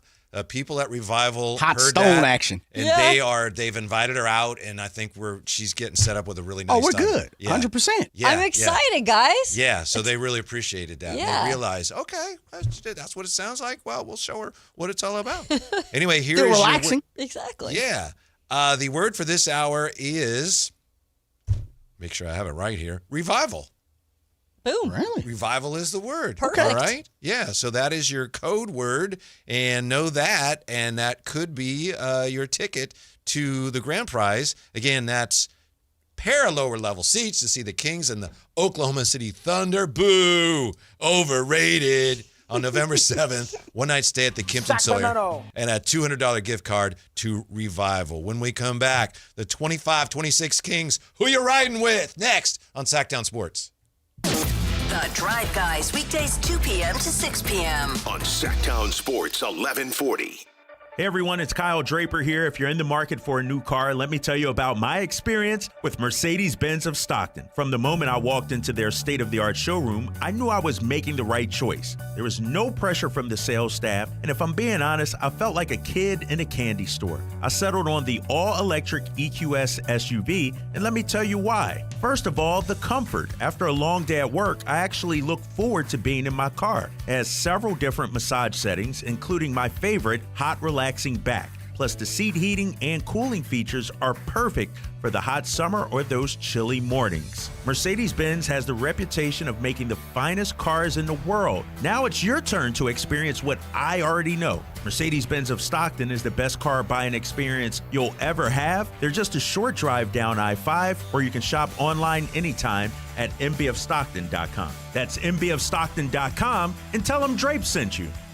Coverage varies by plan. View contracts and exclusions at endurancewarranty.com. This is an announcement to all United States vehicle owners who own a 2003 or newer vehicle with a manufacturer's warranty about to expire, or no warranty coverage at all. With a struggling economy and the cost of living on the rise, Endurance is now offering an affordable, low-cost vehicle coverage plan to the general public. As of today, you could be one of millions of drivers that now may qualify to have your vehicle protected under this coverage and have all future covered auto repairs paid directly to the repair shop for you. You pick your plan. You pick your deductible. You even pick the repair shop. Roadside service, towing, and rental coverage is included. Get your vehicle protected now and save your wallet from costly vehicle repairs. A toll-free number has been established for you to call for your free 5-minute quote and to see if you qualify. The number to call is 800-292-0975. 800-292-0975. Again, that's 800-292-0975. Not all rooftops are created equal. Revival at the Sawyer isn't just above the city, it's above the rest. Think DJs, live beats, a crowd that's always in the know, and views that make Golden One Center look like it's in your backyard. It's the rooftop Sacramento can't stop talking about. Revival, an experience that's anything but ordinary. Whether it's game night, date night, or just your night, Revival is where memories get made and the city feels alive. One rooftop, endless stories. Book your reservation at revivalsacramento.com.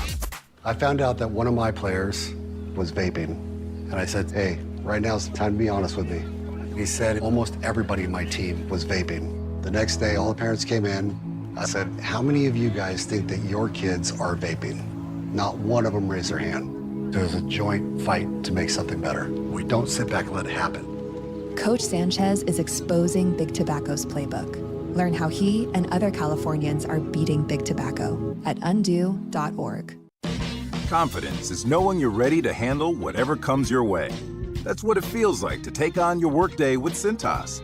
They make sure your AEDs are up to date, your fire extinguishers are tested and inspected, your floor mats are cleaned and delivered, and your workwear looks good, feels good, and is freshly laundered with the Cintas Apparel Plus program.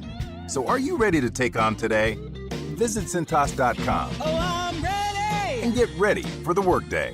Capital Casino, Sacramento's #1 poker room with primetime football. It's back. Capital Casino is giving away $500 per game in high-hand bonuses for every Sunday, Monday, and Thursday night primetime game, offering the best food, best service, and the best action with the most variety of games in the region and conveniently located at 411 North 16th Street in downtown Sacramento. For more information, log on to capital-casino.com, and please gamble responsibly. 1-800-GAMBLER.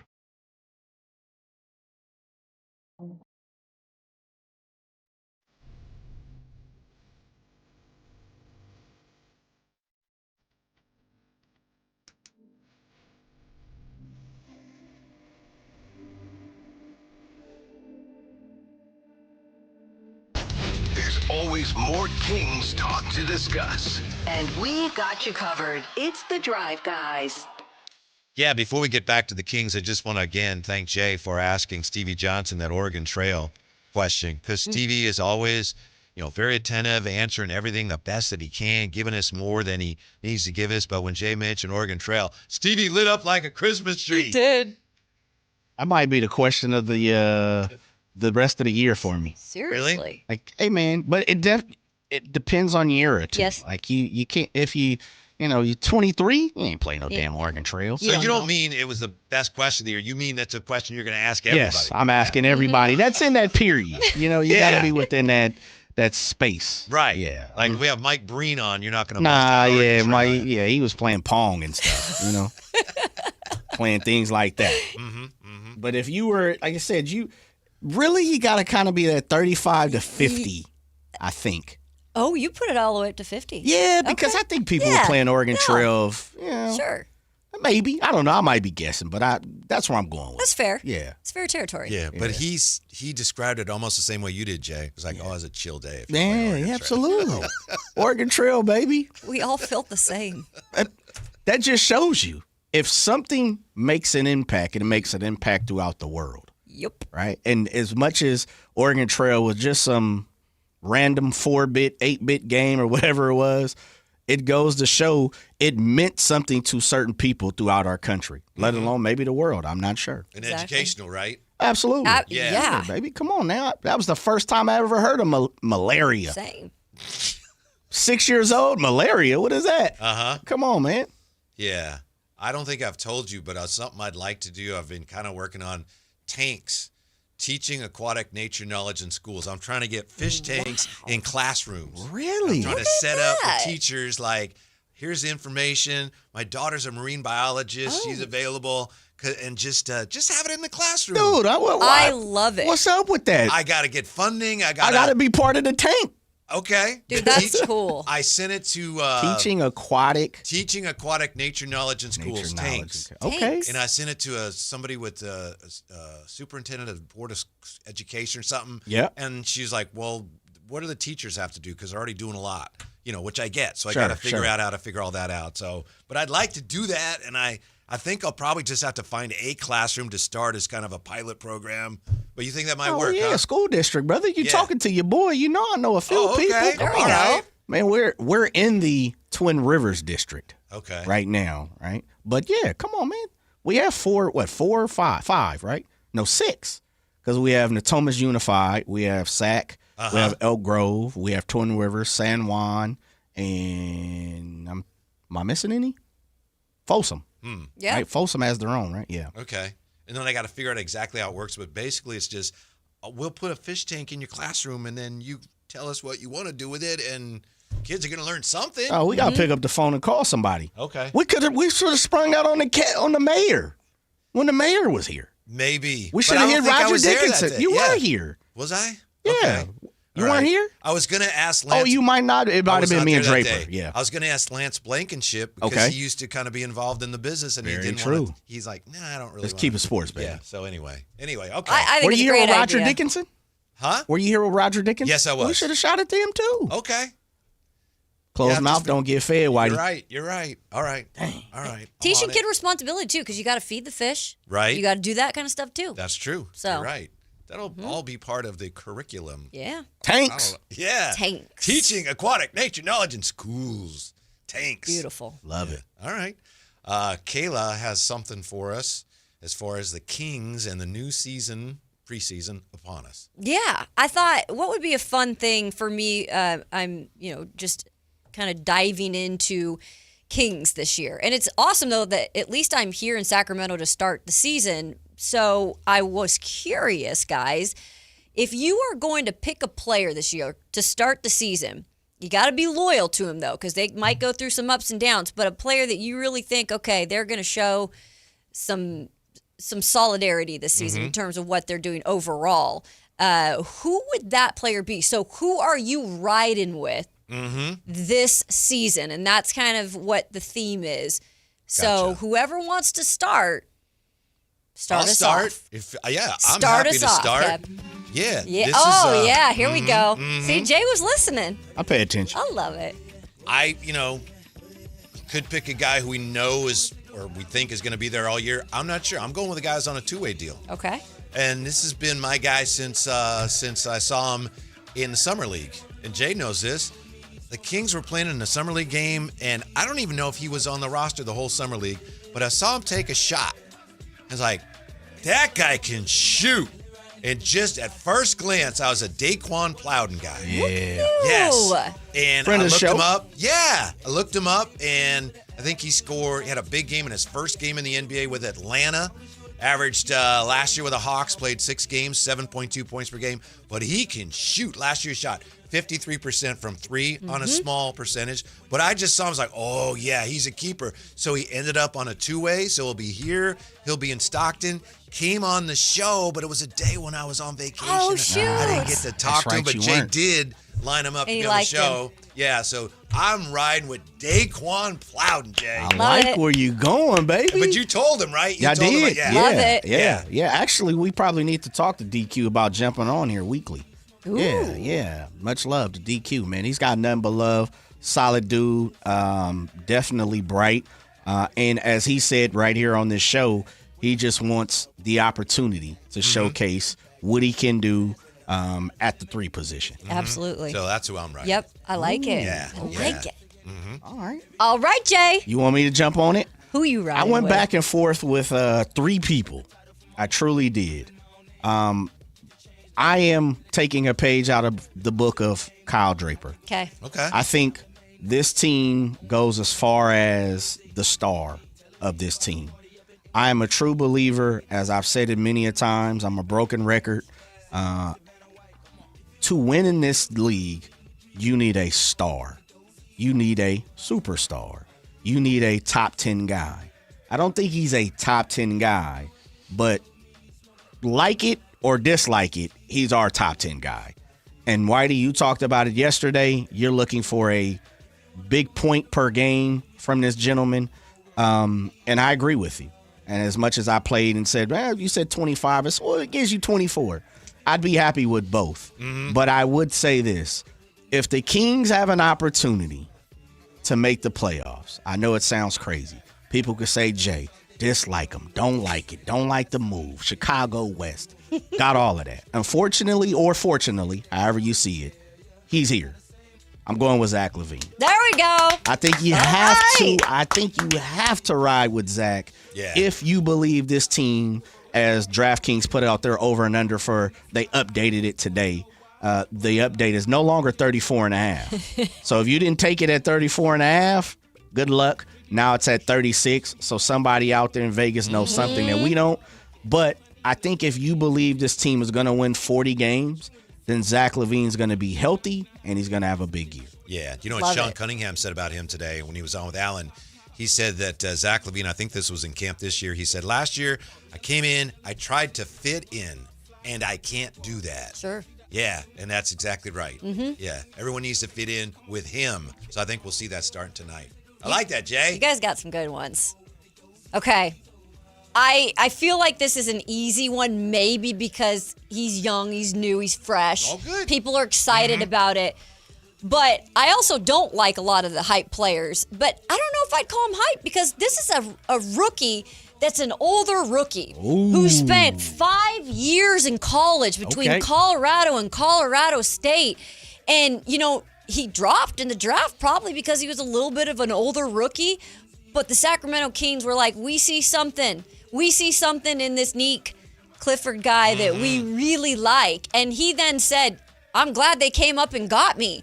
His attitude from day one being drafted by the Sacramento Kings has been nothing but A+. And I've watched all the interviews that he did with your show. He came on with Alan Stiles the other day. He's the same guy every single time. And I believe his versatility and being a younger guy on this team who can, you know, defend. And he can also, you know, be on offense and do his thing on offense. Maybe, you know, move him around a little. I feel like they want to utilize him this year and let him play. So I think he's going to get minutes and I think he's going to get better. But when you saw him in NBA Summer League and you watched the highlight reel of that, he's natural at what he's doing. And you couldn't help but be like enthralled with what and how he was doing things. So I really like Nick Clifford. And I think he can be the guy I'm riding with. Let's go, Nick. Yeah. He was one of the guys I was thinking about. Really? Yeah. I think he's going to have an expanded role. Yeah. The one thing he does is you talk about Whitey quite a bit, and you've been preaching this for the last 2 years. Tabernacle, brother. Tabernacle. is defense. Nick Clifford can play defense. I'm not calling him Doug Christie. I'm not saying he's Klay Thompson. He might not even be Dennis Schroeder, but he plays defense. And that's a start. That is a start. He takes pride in playing defense. I love that. Yeah, I think Maxime Reynaud, they'd love for him to carve out a role, but he may not. And I think they realize he may need some time, especially as a big, to learn how to fit in with Domas and defend the rim. They'd love for him to develop quickly, but I think they're prepared for him to, you know, develop at a kind of a leisurely pace if that's what it takes. But Nick Clifford, I think they're expecting him to be part of the rotation soon. Yeah. He's definitely part of the short bench already, right? Yeah, I think so. That's the plan. I'm with you. I think he's fine with that. When Scott Perry came out and said we expect him to play point guard too, backup, some form of it, and he's like, all right, sure. What? Nick Clifford playing? We knew he was playing the 2 and the 3, but point guard? He said that. I was like, oh yeah, he's definitely playing. Man, without a doubt. I like his attitude though. I there's something about him that I'm like, I'm rooting for this Seems guy. like he's having fun. Yeah. Yeah, I caught that too when you guys talked to him. Me too. Like, yeah. He enjoys this. Yeah. This is something he enjoys. 339-1140, 1-800-920-1140. Who are you riding with? I love Kevin. That's right? awesome. Yeah. Who are you riding with? Who are you riding with? Yeah, let us know, and we'll come back with a look at Packed Todd. You know, that's Scott Perry's principles. Packed Todd. How far will it really get the Kings this year? Next on Sactown Sports. Download the Sactown Sports app. Sacramento sports in your pocket. This is Sactown Sports 1140. With Progressive's Name Your Price tool, you get coverage options based on how much you want to pay for car insurance. And then you decide how to spend the rest of your money because you're in charge. Today, you're going to pay down your credit card bill. But you decide when you'll pay it. Before the due date, so those interest charges don't get you. But you decide if you pay it in full. But you definitely should, because again, interest charges. With Progressive's Name Your Price tool, we'll help you find coverage at a fair price. And then you're in charge.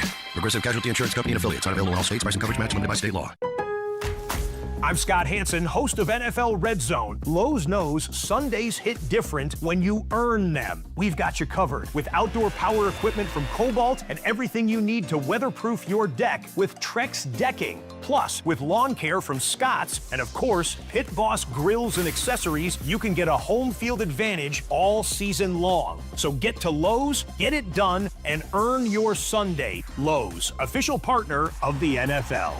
Get in the zone, AutoZone. Annie's first oil change wasn't as hard as she thought because she went to AutoZone, where a friendly AutoZoner helped her find the right oil and save on an oil filter.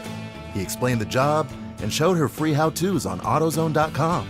When she was done, AutoZone recycled her old oil for free. No hassles, just help. Everything you need, nothing you don't.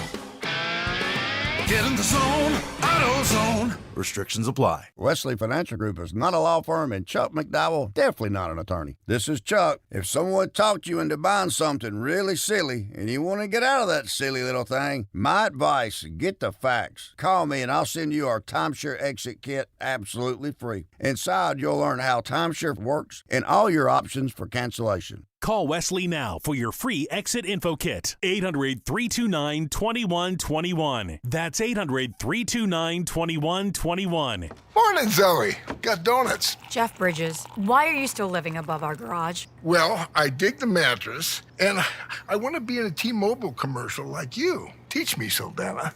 Oh, no, I'm not really prepared. I couldn't possibly. At T-Mobile, get the new iPhone 17 Pro on them. It's designed to be the most powerful iPhone yet and has the ultimate pro camera system. Wow, impressive. Let me try. T-Mobile is the best place to get iPhone 17 Pro because they've got the best network. Nice, Jeffrey. You heard them. T-Mobile is the best place to get the new iPhone 17 Pro on us with eligible trade-in in any condition. So, what are we having for lunch? Dude, my work here is done. The 24-monthly bill credits on experience beyond for well-qualified customers plus tax and $35 device connection charge. Credits ended. Balance due if you pay off earlier. Cancel. Finance agreement. iPhone 17 Pro, 256 gigs, $1,099.99, and new line minimum $100 plus a month plan with auto pay plus taxes and fees required. Best mobile network in the U.S. based on analysis by Ookla Speed Test Intelligence data 1H 2025. Visit T-Mobile.com. Hey man, gaining weight, low energy, lost drive? It could be your testosterone. Revive Men's Health Sacramento helps men get their edge back. Meet Tyler, Revive Men's Health Director of Operations. When men start treatment, it's not just their labs that change. You see it in their posture, their energy, and how they walk into the room. That's why I do what I do. Call 916-619-3000 now to book your free testosterone test, exam, and consultation. That's 916-619-3000 or schedule anytime at ReviveMen'sHealth.com. Everybody knows that Sacramento Chrysler Dodge Jeep Ram is the spot to get yourself a brand new car. That's why people are coming from all over. Folsom, Elk Grove, Woodland, Roseville. But they also have the best selection of pre-owned vehicles. All makes and models, every one of them top quality, hand-selected by General Manager Chuck Dean. Over 70 vehicles below $30,000, over 25 below $20,000. You can see that full lineup at SacSuperstore.com. And if you find a lower price somewhere else, they'll match it. And on top of that, the best car buying experience anywhere. Sacramento Chrysler Dodge Jeep Ram.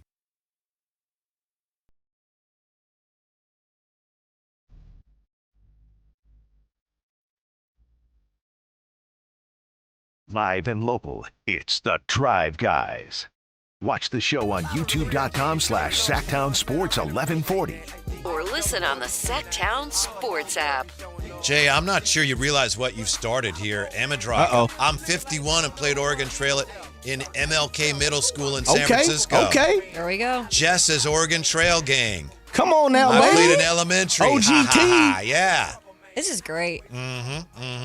Jess, by the way, loves your selection for who you're riding with, Kayla. Yeah. I agree, Kayla. Renique Clifford. That's also Chris with a K. And then Martin Ramirez says, Keegan Murray, see if he hits 40% on threes, if he takes it to the next level. Okay. Yeah. Also, there's questions, again, about can we watch the game tonight? Where is the game going to be available? Jay, where can we see the game tonight? We can listen to it here, of course. Absolutely, with the G-Man, the smooth voice, the tones, the baritones of the G-Man. Let him paint the picture for you. And then also, of course, you'll have a visual on kings.com. Was it /live? /view, something like that. Yes. But kings.com, I'm pretty sure if you go, just like you go to Amazon, look up anything, it'll be right there, front page. Mm-hmm. I shouldn't ask this question because I don't know the answer. Yes, sir. In court, you never ask a question if you don't know Absolutely. the answer.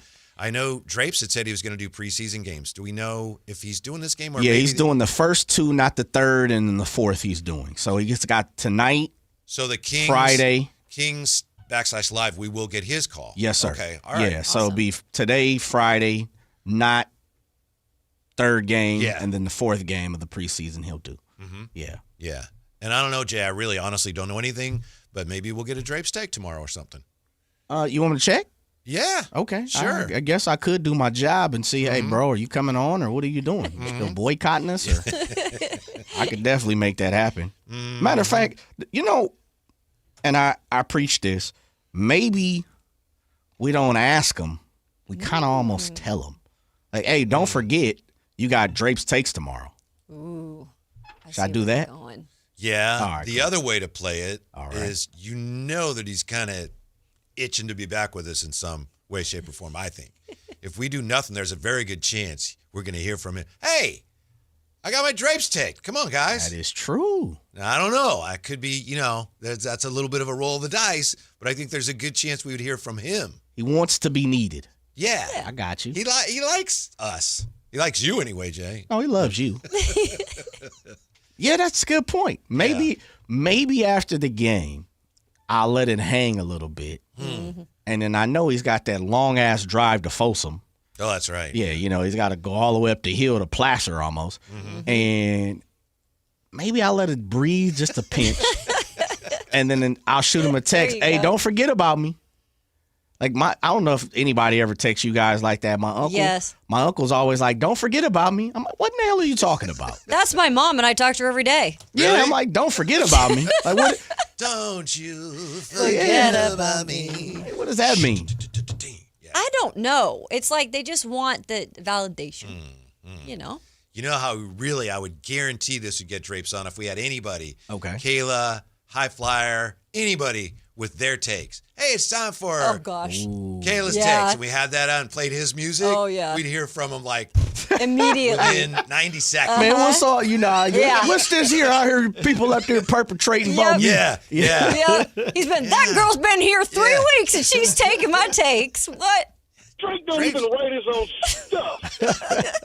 Drapes, you're my guy, but you're not here, so what are we supposed to do? So anyway, hopefully we'll have at some point here before long some Drapes takes. How far is this going to get the Kings this year? How much is it going to matter? Scott Perry's 6 principles: professional, be accountable, be competitive, tough, team-oriented, and disciplined. The way I remember that now is PACT Todd, PACTTOD. Professional, accountable, competitive, tough, team-oriented, and disciplined. How much of a difference is that actually going to make? Well, or is this just, blah, blah, blah, yeah, blah, blah? it's always, I mean, look, it's hard I can't, speak as a fan that's been here forever and watch what you guys have watched or not watched. But it will, at least it's setting the tone. And at some point when you have a new regime in terms of the head of everything and then the coach that's under, you're trying to turn around something. You're trying to change some culture, and you've got to establish something. And these are really basics of what you learn in life to be successful sometimes when I'm looking at all those things, and I'm like, I better have those things, right? Yeah, right. So it does make sense in terms of that's at least something to go by. Like, that's the standard. That's the foundation of what you're building, whatever this is. Because there's going to be things that don't work this season. There's going to be parts that are going to move, but you're trying to eventually get to that point. So I think you have to have something to preach on. Mm-hmm. Yeah, I get it. You're absolutely right. The one thing that makes me a tiny bit uncomfortable about all this is the first time I remember Scott Perry talking about any of this was his first media conference with us at the arena. And somebody asked him, I think it was Tristy Rodriguez, asked something about Keegan. And he said, oh, he's going to be fine. You know what? I'm going to hold up a mirror to everybody in the organization. And I just remember like, wait a minute, are you saying Keegan wasn't accountable? I don't think so. Mhm. But the fact that he didn't really answer that question, then went into this, Sure. it makes me wonder about Keegan because, Jay, we've gone around and around on Keegan. They have to extend him by the end of this month, and they still haven't done that. And there's plenty of time. I remember Houston last year. I think it was Şengün and Jalen Green. They waited till the deadline to do it, and then it's fine. But I'm just a little nervous about why they haven't done that yet, Jay, Kayla, because I think you need Keegan Murray on this team. Yeah, you do. Make him sweat. Maybe he's like, maybe he and his agent. This is something that Alan was talking about. Maybe Keegan's like, I think I'm worth more than they're off. I have no idea. I'm not suggesting this is what I've heard because I haven't heard it. Maybe he's like, well, we'll play this year and we'll show you that we're worth more. I don't know. I just hope they get it done. Well, and Keegan Murray's a defensive guy, and I know that it wasn't drafted by them, but at the same point, it kind of fits what you're doing or trying to do. Yeah. But Keegan Murray also has to show like I'm here. This is a new coach, a new GM. Like I've got to also step up my game. I've got to do a little more. Yeah, and maybe he feels. I don't know. We'll see. I'm just a little nervous about it, Jay. I know Jay had said this was a while ago. Jay had said, you know what? Don't extend him and see. Let him prove to you that he's worth more money. You still feel that way? But I've also said you need the pay slot. Remember, I also think that too. So I think you have to pay him. Yeah, I right? do too. Yeah. So when it's really all said and done, don't really matter my opinion. I think you pay him because you have to pay him. Yeah. And I know the deadline's approaching. I expect they're going to get it done. I think so too. Yeah, I loved his answer. Maybe you saw this. Zach LaVine asked him how many shots he was going to take tonight, and he said, more than you. I love that. As he should. I think it's and great. I listen. Yep. He should have said double what you have. Yeah. And I think Zach would even be happy about that. If Keegan comes out firing, and let's just say he throws up 23 shots tonight. I know that's a lot. It's preseason, though, right? Right. Tomorrow, that would be one of the main things we would be having a conversation about. Keegan in this offense, because you know how it is, Monday morning quarterbacking. Keegan throwing up 20 shots a game? Oh, my, what are we going to do here? Oh, man, it's spectacular. Like, you would get that from everybody. Yeah. I would guess, Jay, if he went 8 for 23, people would go, that's not great shooting, but that's okay. Right. We'd rather he take 23 and only make 8 than, take 10 or something. Bingo. Yeah. So, something to keep an eye on. We'll see. Yeah. I think they'll get it done. Gotta keep him. Yeah, for sure. He's a number 4 draft pick. He's shown that, he's not a Hasim to beat, like dude's got a post. But he was drafted in that was the Harden Steph Curry draft, huh? And he went second. Didn't he go second or third? I think it was second. Man. Because that was a Blake Griffin draft, right? And I think that was Tyreek Evans and all them. Yeah. And then was it that long ago? Yeah. Man, I'm getting old, man. Yeah. Do you have the order there, Jay? I'm pulling up to see what year he was drafted. So it's 2019, 2009. Dang, man, where would I do in 2009? You're definitely correct. That's a long time ago. Keegan is not Hasim to beat. That's definitely true. All right, let's see real fast. Here we go. We have Blake Griffin. You're 100%. Okay. Hasim to beat, number 2. Number 2. James Harden, number 3. Yeah. Tyreek Evans, number 4. Ricky Rubio, Johnny Flynn. So that was 2 Minnesota back-to-backs, right? Steph Curry at 7. Jordan Hill, that's a name from Arizona, if I'm not mistaken. DeMar DeRozan. There it is. Number 9. Yeah. Brandon Jennings, Terrence Williams, Gerald Henderson, Tyler Hansborough, Earl Clark, shots out from Louisville, Austin Day, James Johnson, Drew Holiday, Ty Lawson, Jeff Teague, trying to think, Eric Maynard, Darren Collison, Omri Caspi. And Hasim to beat went second? Second. Taj Gibson, DeMar Carroll. Yeah, there was some names in that one, brother. Yeah. Remember Jeff Pendergraph? Oh, you remember Jeff Pendergraph. Yeah. Paul Jones is going to join us when we come back. He's an analyst for the Toronto Raptors. His brother, you know his brother very well, Mark Jones, Kings play-by-play guy. Paul Jones, brother of Mark Jones, Raptors analyst, joins us when we come back to get ready for the Kings and the Raptors. That's next with the Drive Guys on Sactown Sports. The Drive Guys with Whitney Gleason on Sactown Sports 1140. This is the story of the one. As a safety manager at a manufacturing plant, he does everything he can to keep his coworkers safe. From finding ways to reduce risks to keeping safety supplies in stock. And for that, he relies on Grainger. Grainger offers a broad range of quality products and next-day delivery, so he can always play it safe. Call 1-800-GRAINGER, click Grainger.com, or just stop by. Grainger, for the ones who get it done. Everyone has a past, but what happens if you've made mistakes and made good on that past, but it keeps following you? Are you looking for an attorney to erase past records and restore your rights? Maybe even restore your gun rights? Do you need a reputable criminal defense attorney who knows even good people make bad mistakes? Well, the attorneys at Gonzalez Law Office are here to help. Find Gonzalez Law Office online at saclegaldefense.com or call them at 916-304-9187. We don't settle for less, and neither should you. Need cash fast? Tap into the value of your home with a home equity line of credit from Valley Strong Credit Union. Whether it's for home improvements, debt consolidation, or that dream vacation, you can get your cash offer in minutes. That's right, just minutes to unlock the power of your home's equity with no hard credit pull to see how much cash you can get. No stress, no waiting. Just smart local banking that puts you first. Grow your possibilities with Valley Strong Credit Union. Visit valleystrong.com to get started today. The Sactown Sports 49ers Report is brought to you by Kia of Vacaville, located beside the Vacaville outlets. The 49ers win an absolute thriller in overtime over LA, 26-23, to improve the 4-1. San Francisco getting a critical stop on 4th and 1 at the end of the game with LA driving inside the red zone. Mac Jones is now 3-0 as the 49ers starting quarterback. The Niners are back in action in Tampa Bay. Catch the game Sunday beginning at 9 o'clock right here on Sactown Sports 1140. Football season is here at Kia of Vacaville. You can score big in a new 2025 Kia Niro LX with up to 53 MPG combined at Kia of Vacaville. Perfect for road trips, tailgates, and cruising to Levi Stadium in style and comfort. But don't wait. Inventory is limited at Kia of Vacaville, and these deals won't last long. Visit KiaVacaville.com or stop by right next to the Vacaville outlets for friendly service, easy shopping, and unbeatable value. All in one stop. Kia of Vacaville, where the adventure begins. KHTK HD1 Sacramento, KYMX HD3 Sacramento. From the Power Business Technology Toshiba Studios. This is Sactown Sports 1140.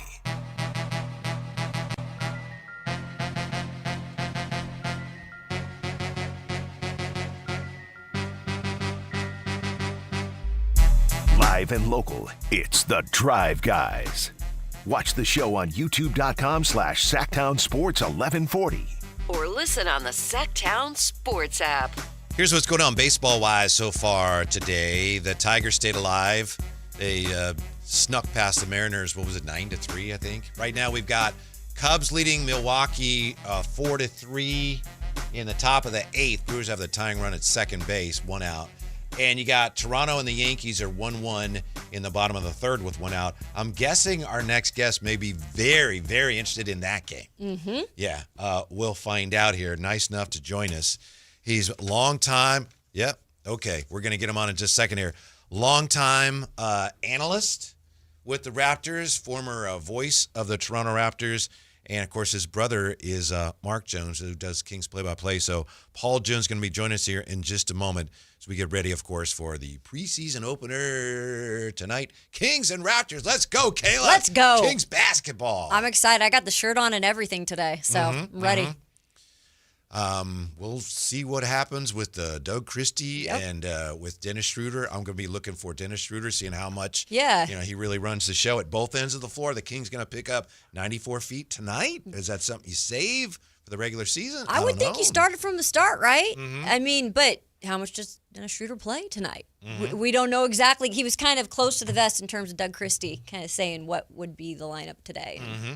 Seeing how aggressive they are defensively, how DeMar fits into that. But nice enough to join us with more on the Raptors.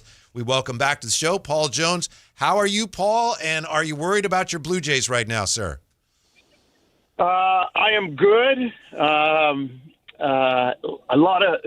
love when the Raptors play the Kings. There's just so many connections. Yeah. I remember when Doug Christie was traded to the Raptors from the Knicks in '97 as a guy who's called I've been around for 31 years. I came with the furniture back in 95, 96. But I think about Doug and his maturity and how he's grown into, like, such a good young coach with a bright mind. I could see it as a player. There's the DeMar connection. There's still people upset here, even though there's a banner hanging that DeMar was traded. People are like, DeMar should be getting a ring. I mean, the analogy in Toronto is DeMar got the ball to the 1 yard line and somebody else punched it over for the touchdown. So, there's a lot of connections. And then, with my brother being there and, sure. I always have a soft spot in my heart for the Kings. Always do. Well, we always appreciate I'm not worried about my Blue Jays. Okay, good. Okay. I'm not. I'm rooting for them at least on this side. Yeah. Paul Jones with us. You mentioned Doug playing for the Raptors, and, we think of him, especially here, he played for the Kings for most of his career. But I think it was 5 years for the Kings, and he was there 5 years, right? He was a Raptor for a long time. He was traded from Toronto to Sacramento. Yeah. And he's still all over the record book here.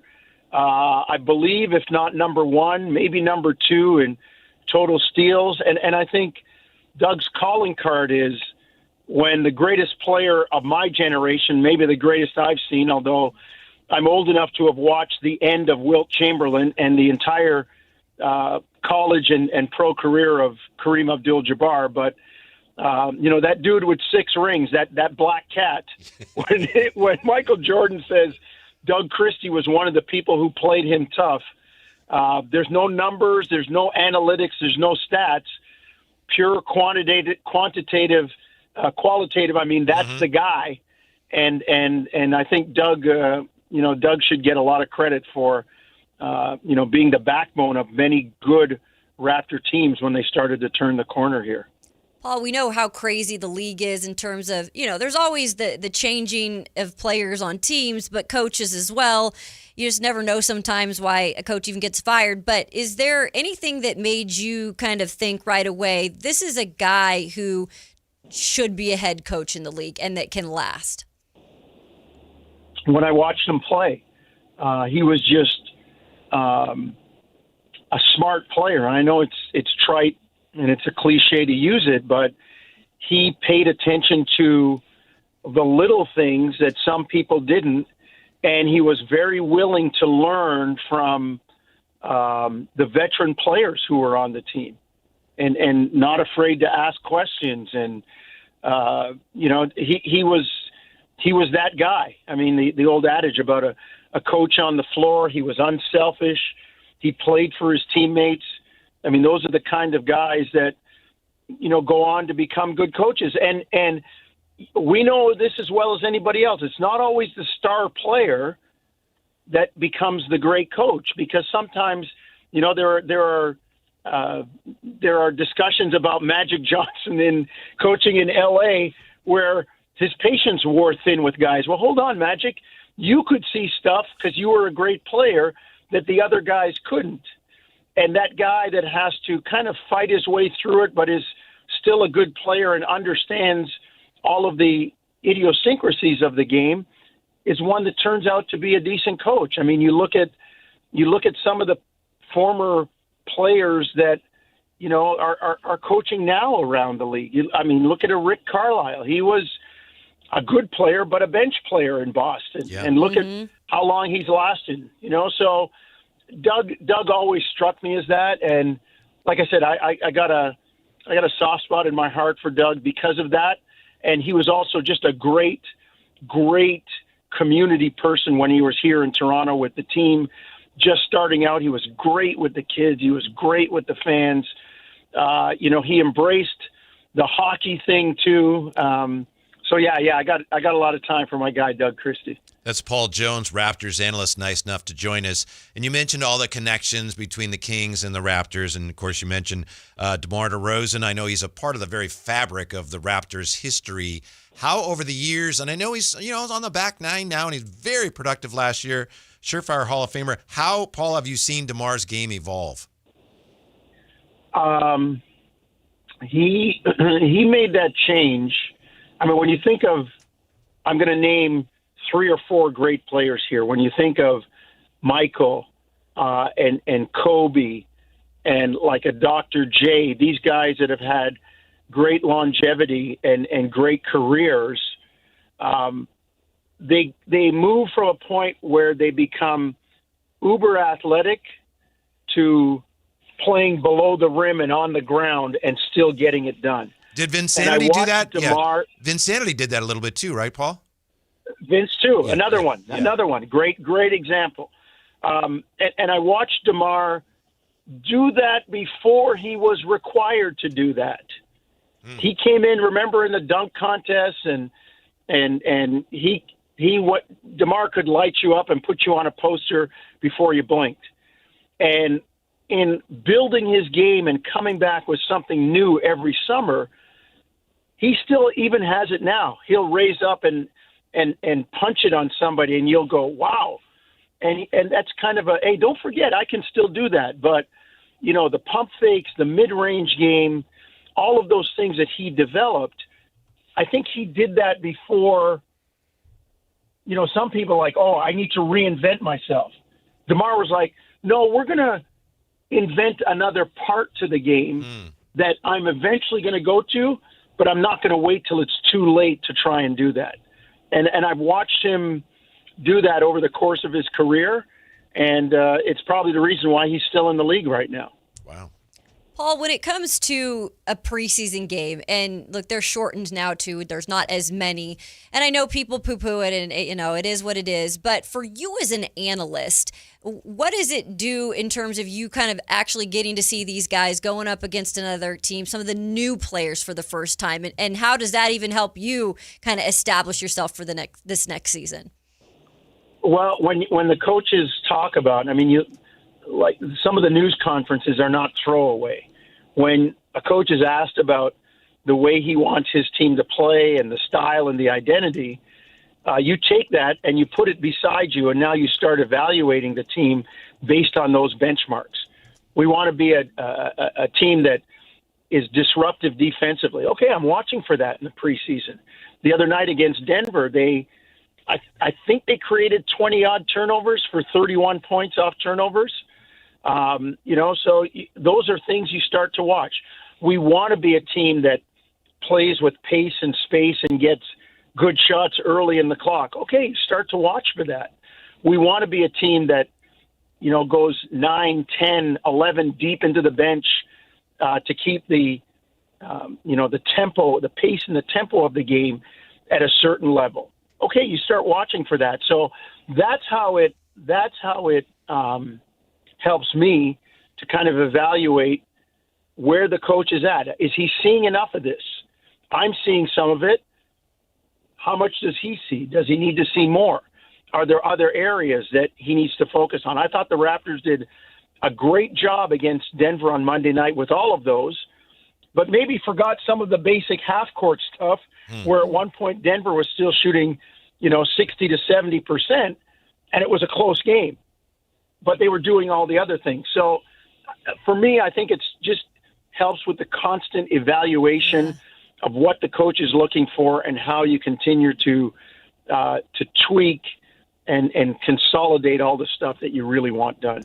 Paul Jones, nice enough to join us here, Raptors analyst. Another guy in a Kings uniform who used to be a Raptor. You go back to 23-24 season, 51 games with the Raptors, Dennis Schroeder. Now we know Dennis Schroeder is a guy that the Kings are going to rely on a lot this year at both ends of the floor. What do you think of his fit with this roster? I think, he's a good fit anywhere. And that's probably why he's been on so many teams, because he's a good fit, and his contract is friendly enough that when people ask for him, if the other guy who has him thinks he might be getting an upgrade, he's willing to take a chance.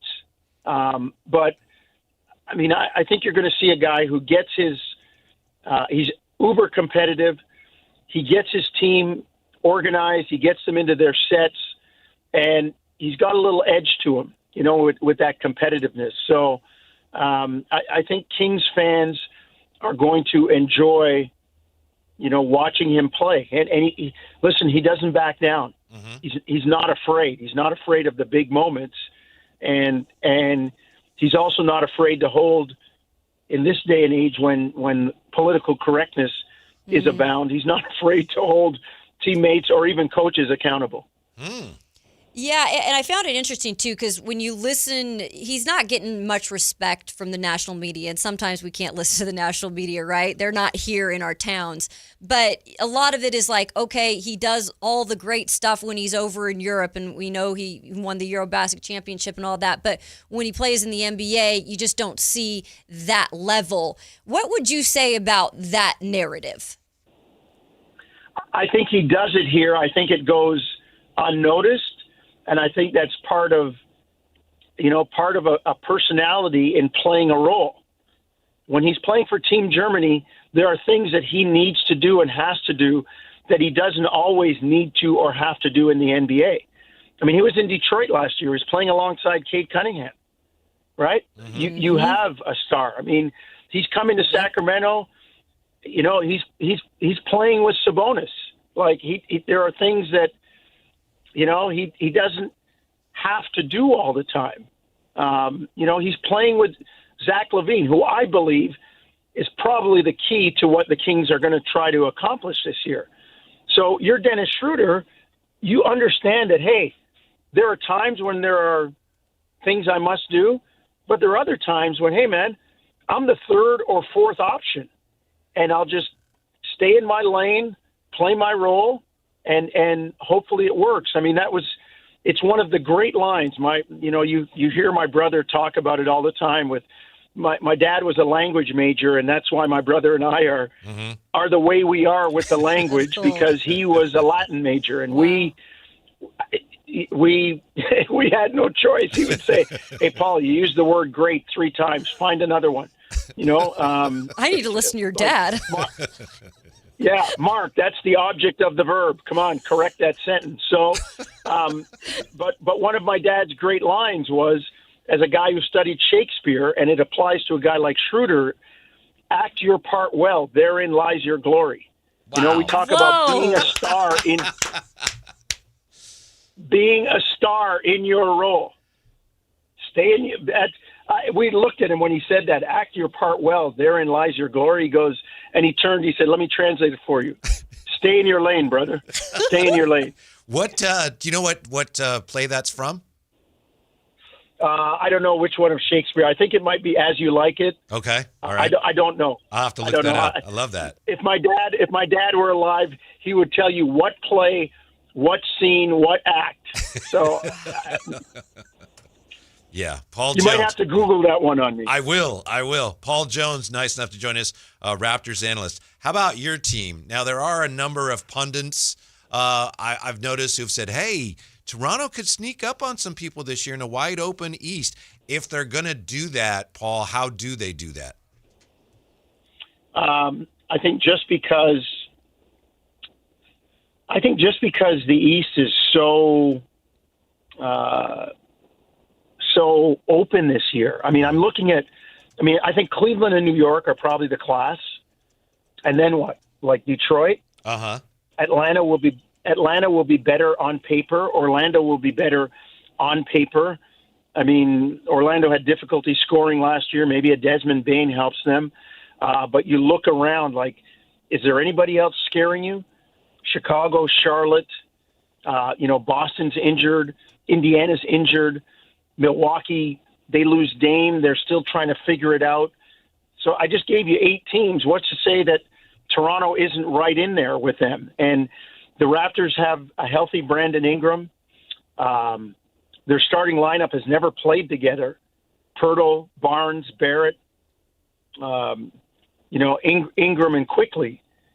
So let's see how they work when they play together. And it's very much like the year in Tampa where the Raptors went from having to relocate to Tampa because of COVID and went from 4th in the lottery to 5th in the standings the next year.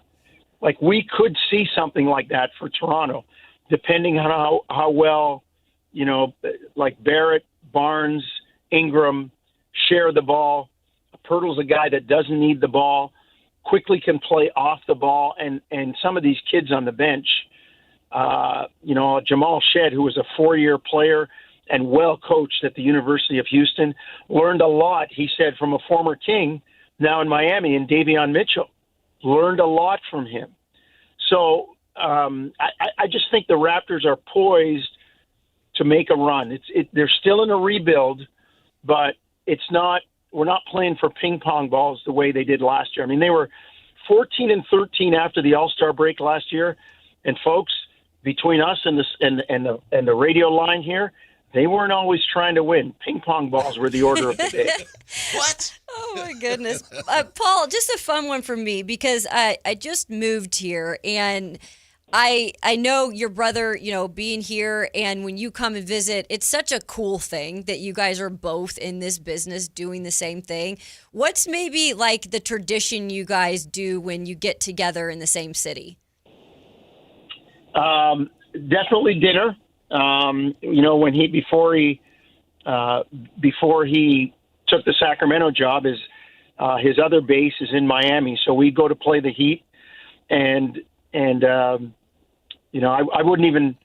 would go to the hotel only to drop off my bag, and I would say to him, make sure my room's ready. and he would come pick me up. Or when the Heat had those runs of 4 straight years in the finals, it was just a given that, I would fly into the airport and he would come pick me up. And same thing when he comes up here to do a Raptor game on the national scale for ESPN, I just meet him, and the biggest decision is what cuisine we're going to have to eat: French, Italian, Jamaican, Thai, whatever, Chinese, whatever. Yeah. But we listen. We're like the same two kids that grew up loving the game in Toronto as teenagers. When everybody else was hanging on to hockey, we were basketball nuts. And Mark left Toronto to go and work in the U.S. for the NBA, and it's still the same. I talked to him an hour ago, and I said, I'm going on your pregame show out in Sacramento. He said, well, do you need anything? Yeah, tell me about this. Tell me about that. And he would say, well, I'm going to watch the game. What are you guys doing? Tell me about this. Tell me about that. And I'd say, well, I'm also going to, after I get off the radio with your people, the Celtics game is on now. We've got Boston on Friday. He's like, yeah, take notes. I got Boston on Sunday. Oh, my gosh, I love it. So we trade notes. And the kicker came when, before texting, it might have been 2007 and 8, where, people weren't texting much, but cell phones were in. And we were watching, I'm sure we were watching this. I know we were watching the same game one night. And there was an unbelievable play. And the phone rang right after the play. And I didn't even say hello. I picked up the phone. I said, can you believe that? And he talked at the other end. And I hung up. And my wife of 6-7 years went, you didn't even say hello. I said, it's 20 after 11 Eastern. I'm watching the game. I just jumped out of my seat and the phone rang. Who else do you think would be calling at that time? That's an awesome story. We appreciate your time very much, Paul. Thanks. We'll hope to catch up with you during the regular season. Enjoy the game tonight, and thanks again for your time, sir. Well, unless they're playing the Raptors, go Kings. Always got a soft spot for you guys. Nice. Awesome. Appreciate that. Take care. Thanks, Paul. Yeah. Take care. Okay. All right. You too. And good luck to your Jays. Bottom fourth, Toronto won, Yankees won. Oh, yeah. So, Jays trying to wrap that thing up. That game last night might have left a little bruise there. Might have left a mark, Kayla. I know, right? Mm-hmm. First of all, Paul, this is my first time. Yeah. I was speechless on some of the things he was giving us answers to. The Shakespeare thing. Yeah. I'm like, this guy is incredible. Whate'er thou art, act well thy part. Yeah. Look at you. I know. He was like, okay, I got to find out where this is. Yeah. And I know we haven't talked to him in a while, but I know he mentioned that the last time we had him on about how their dad, kind of crafted a couple of wordsmiths there. Yeah. Man, I'm like, I need to listen to your dad. I know he's no longer here, but I was like, he has some good advice there. Yeah. You say that word too much. Yep, I'm guilty of that.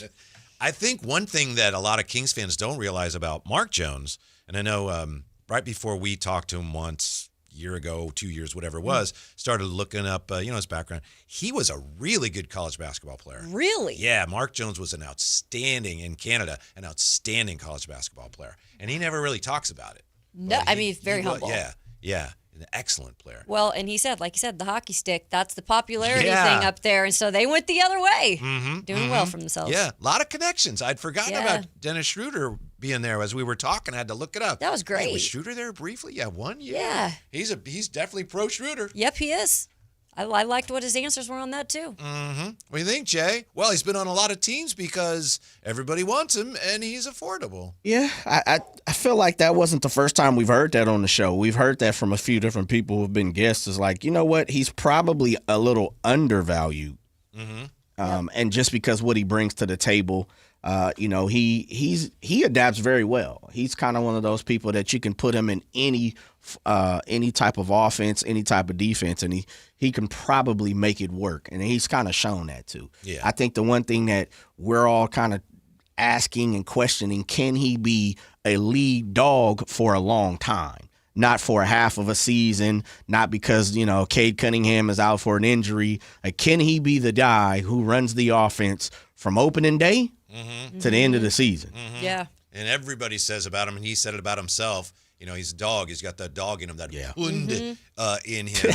How much, when Doug looks at everything Dennis Schroeder brings to the party, how much do you think Doug appreciates that? Where is that on his list of things, the dog factor? I think it's high if you're asking me. Yeah. Absolutely. I think he's talked about it, too. I think he's talked about it ad nausea when, all these different press conferences and everything you have to do in exhibition time, preseason.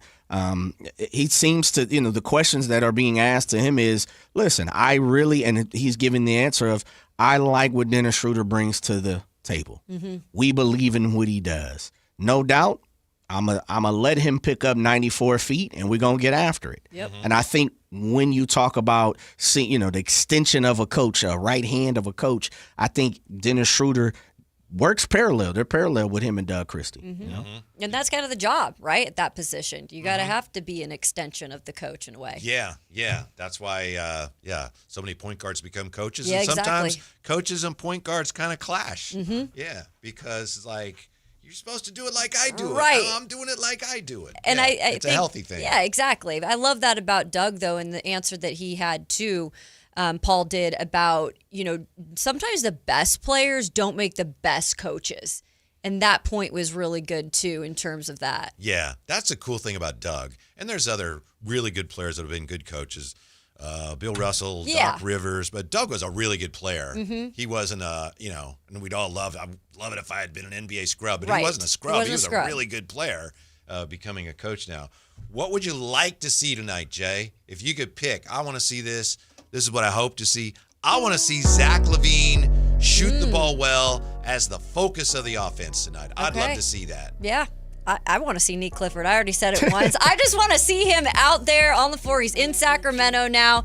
What can he do out of the gates? I'm excited. Yeah, he's going to get a huge ovation just because of the summer league that he had, and also because, hey, he likes being here. There we go. Thank you. Yeah. Twofold for me. Let's get out of this thing injury-free. Oh, that's nice. 49ers, is on my back. It's like Steve Young said, the monkey's on my back. Yeah. With the injuries, and then the second part of it is I'm kicking back to the Keegan thing.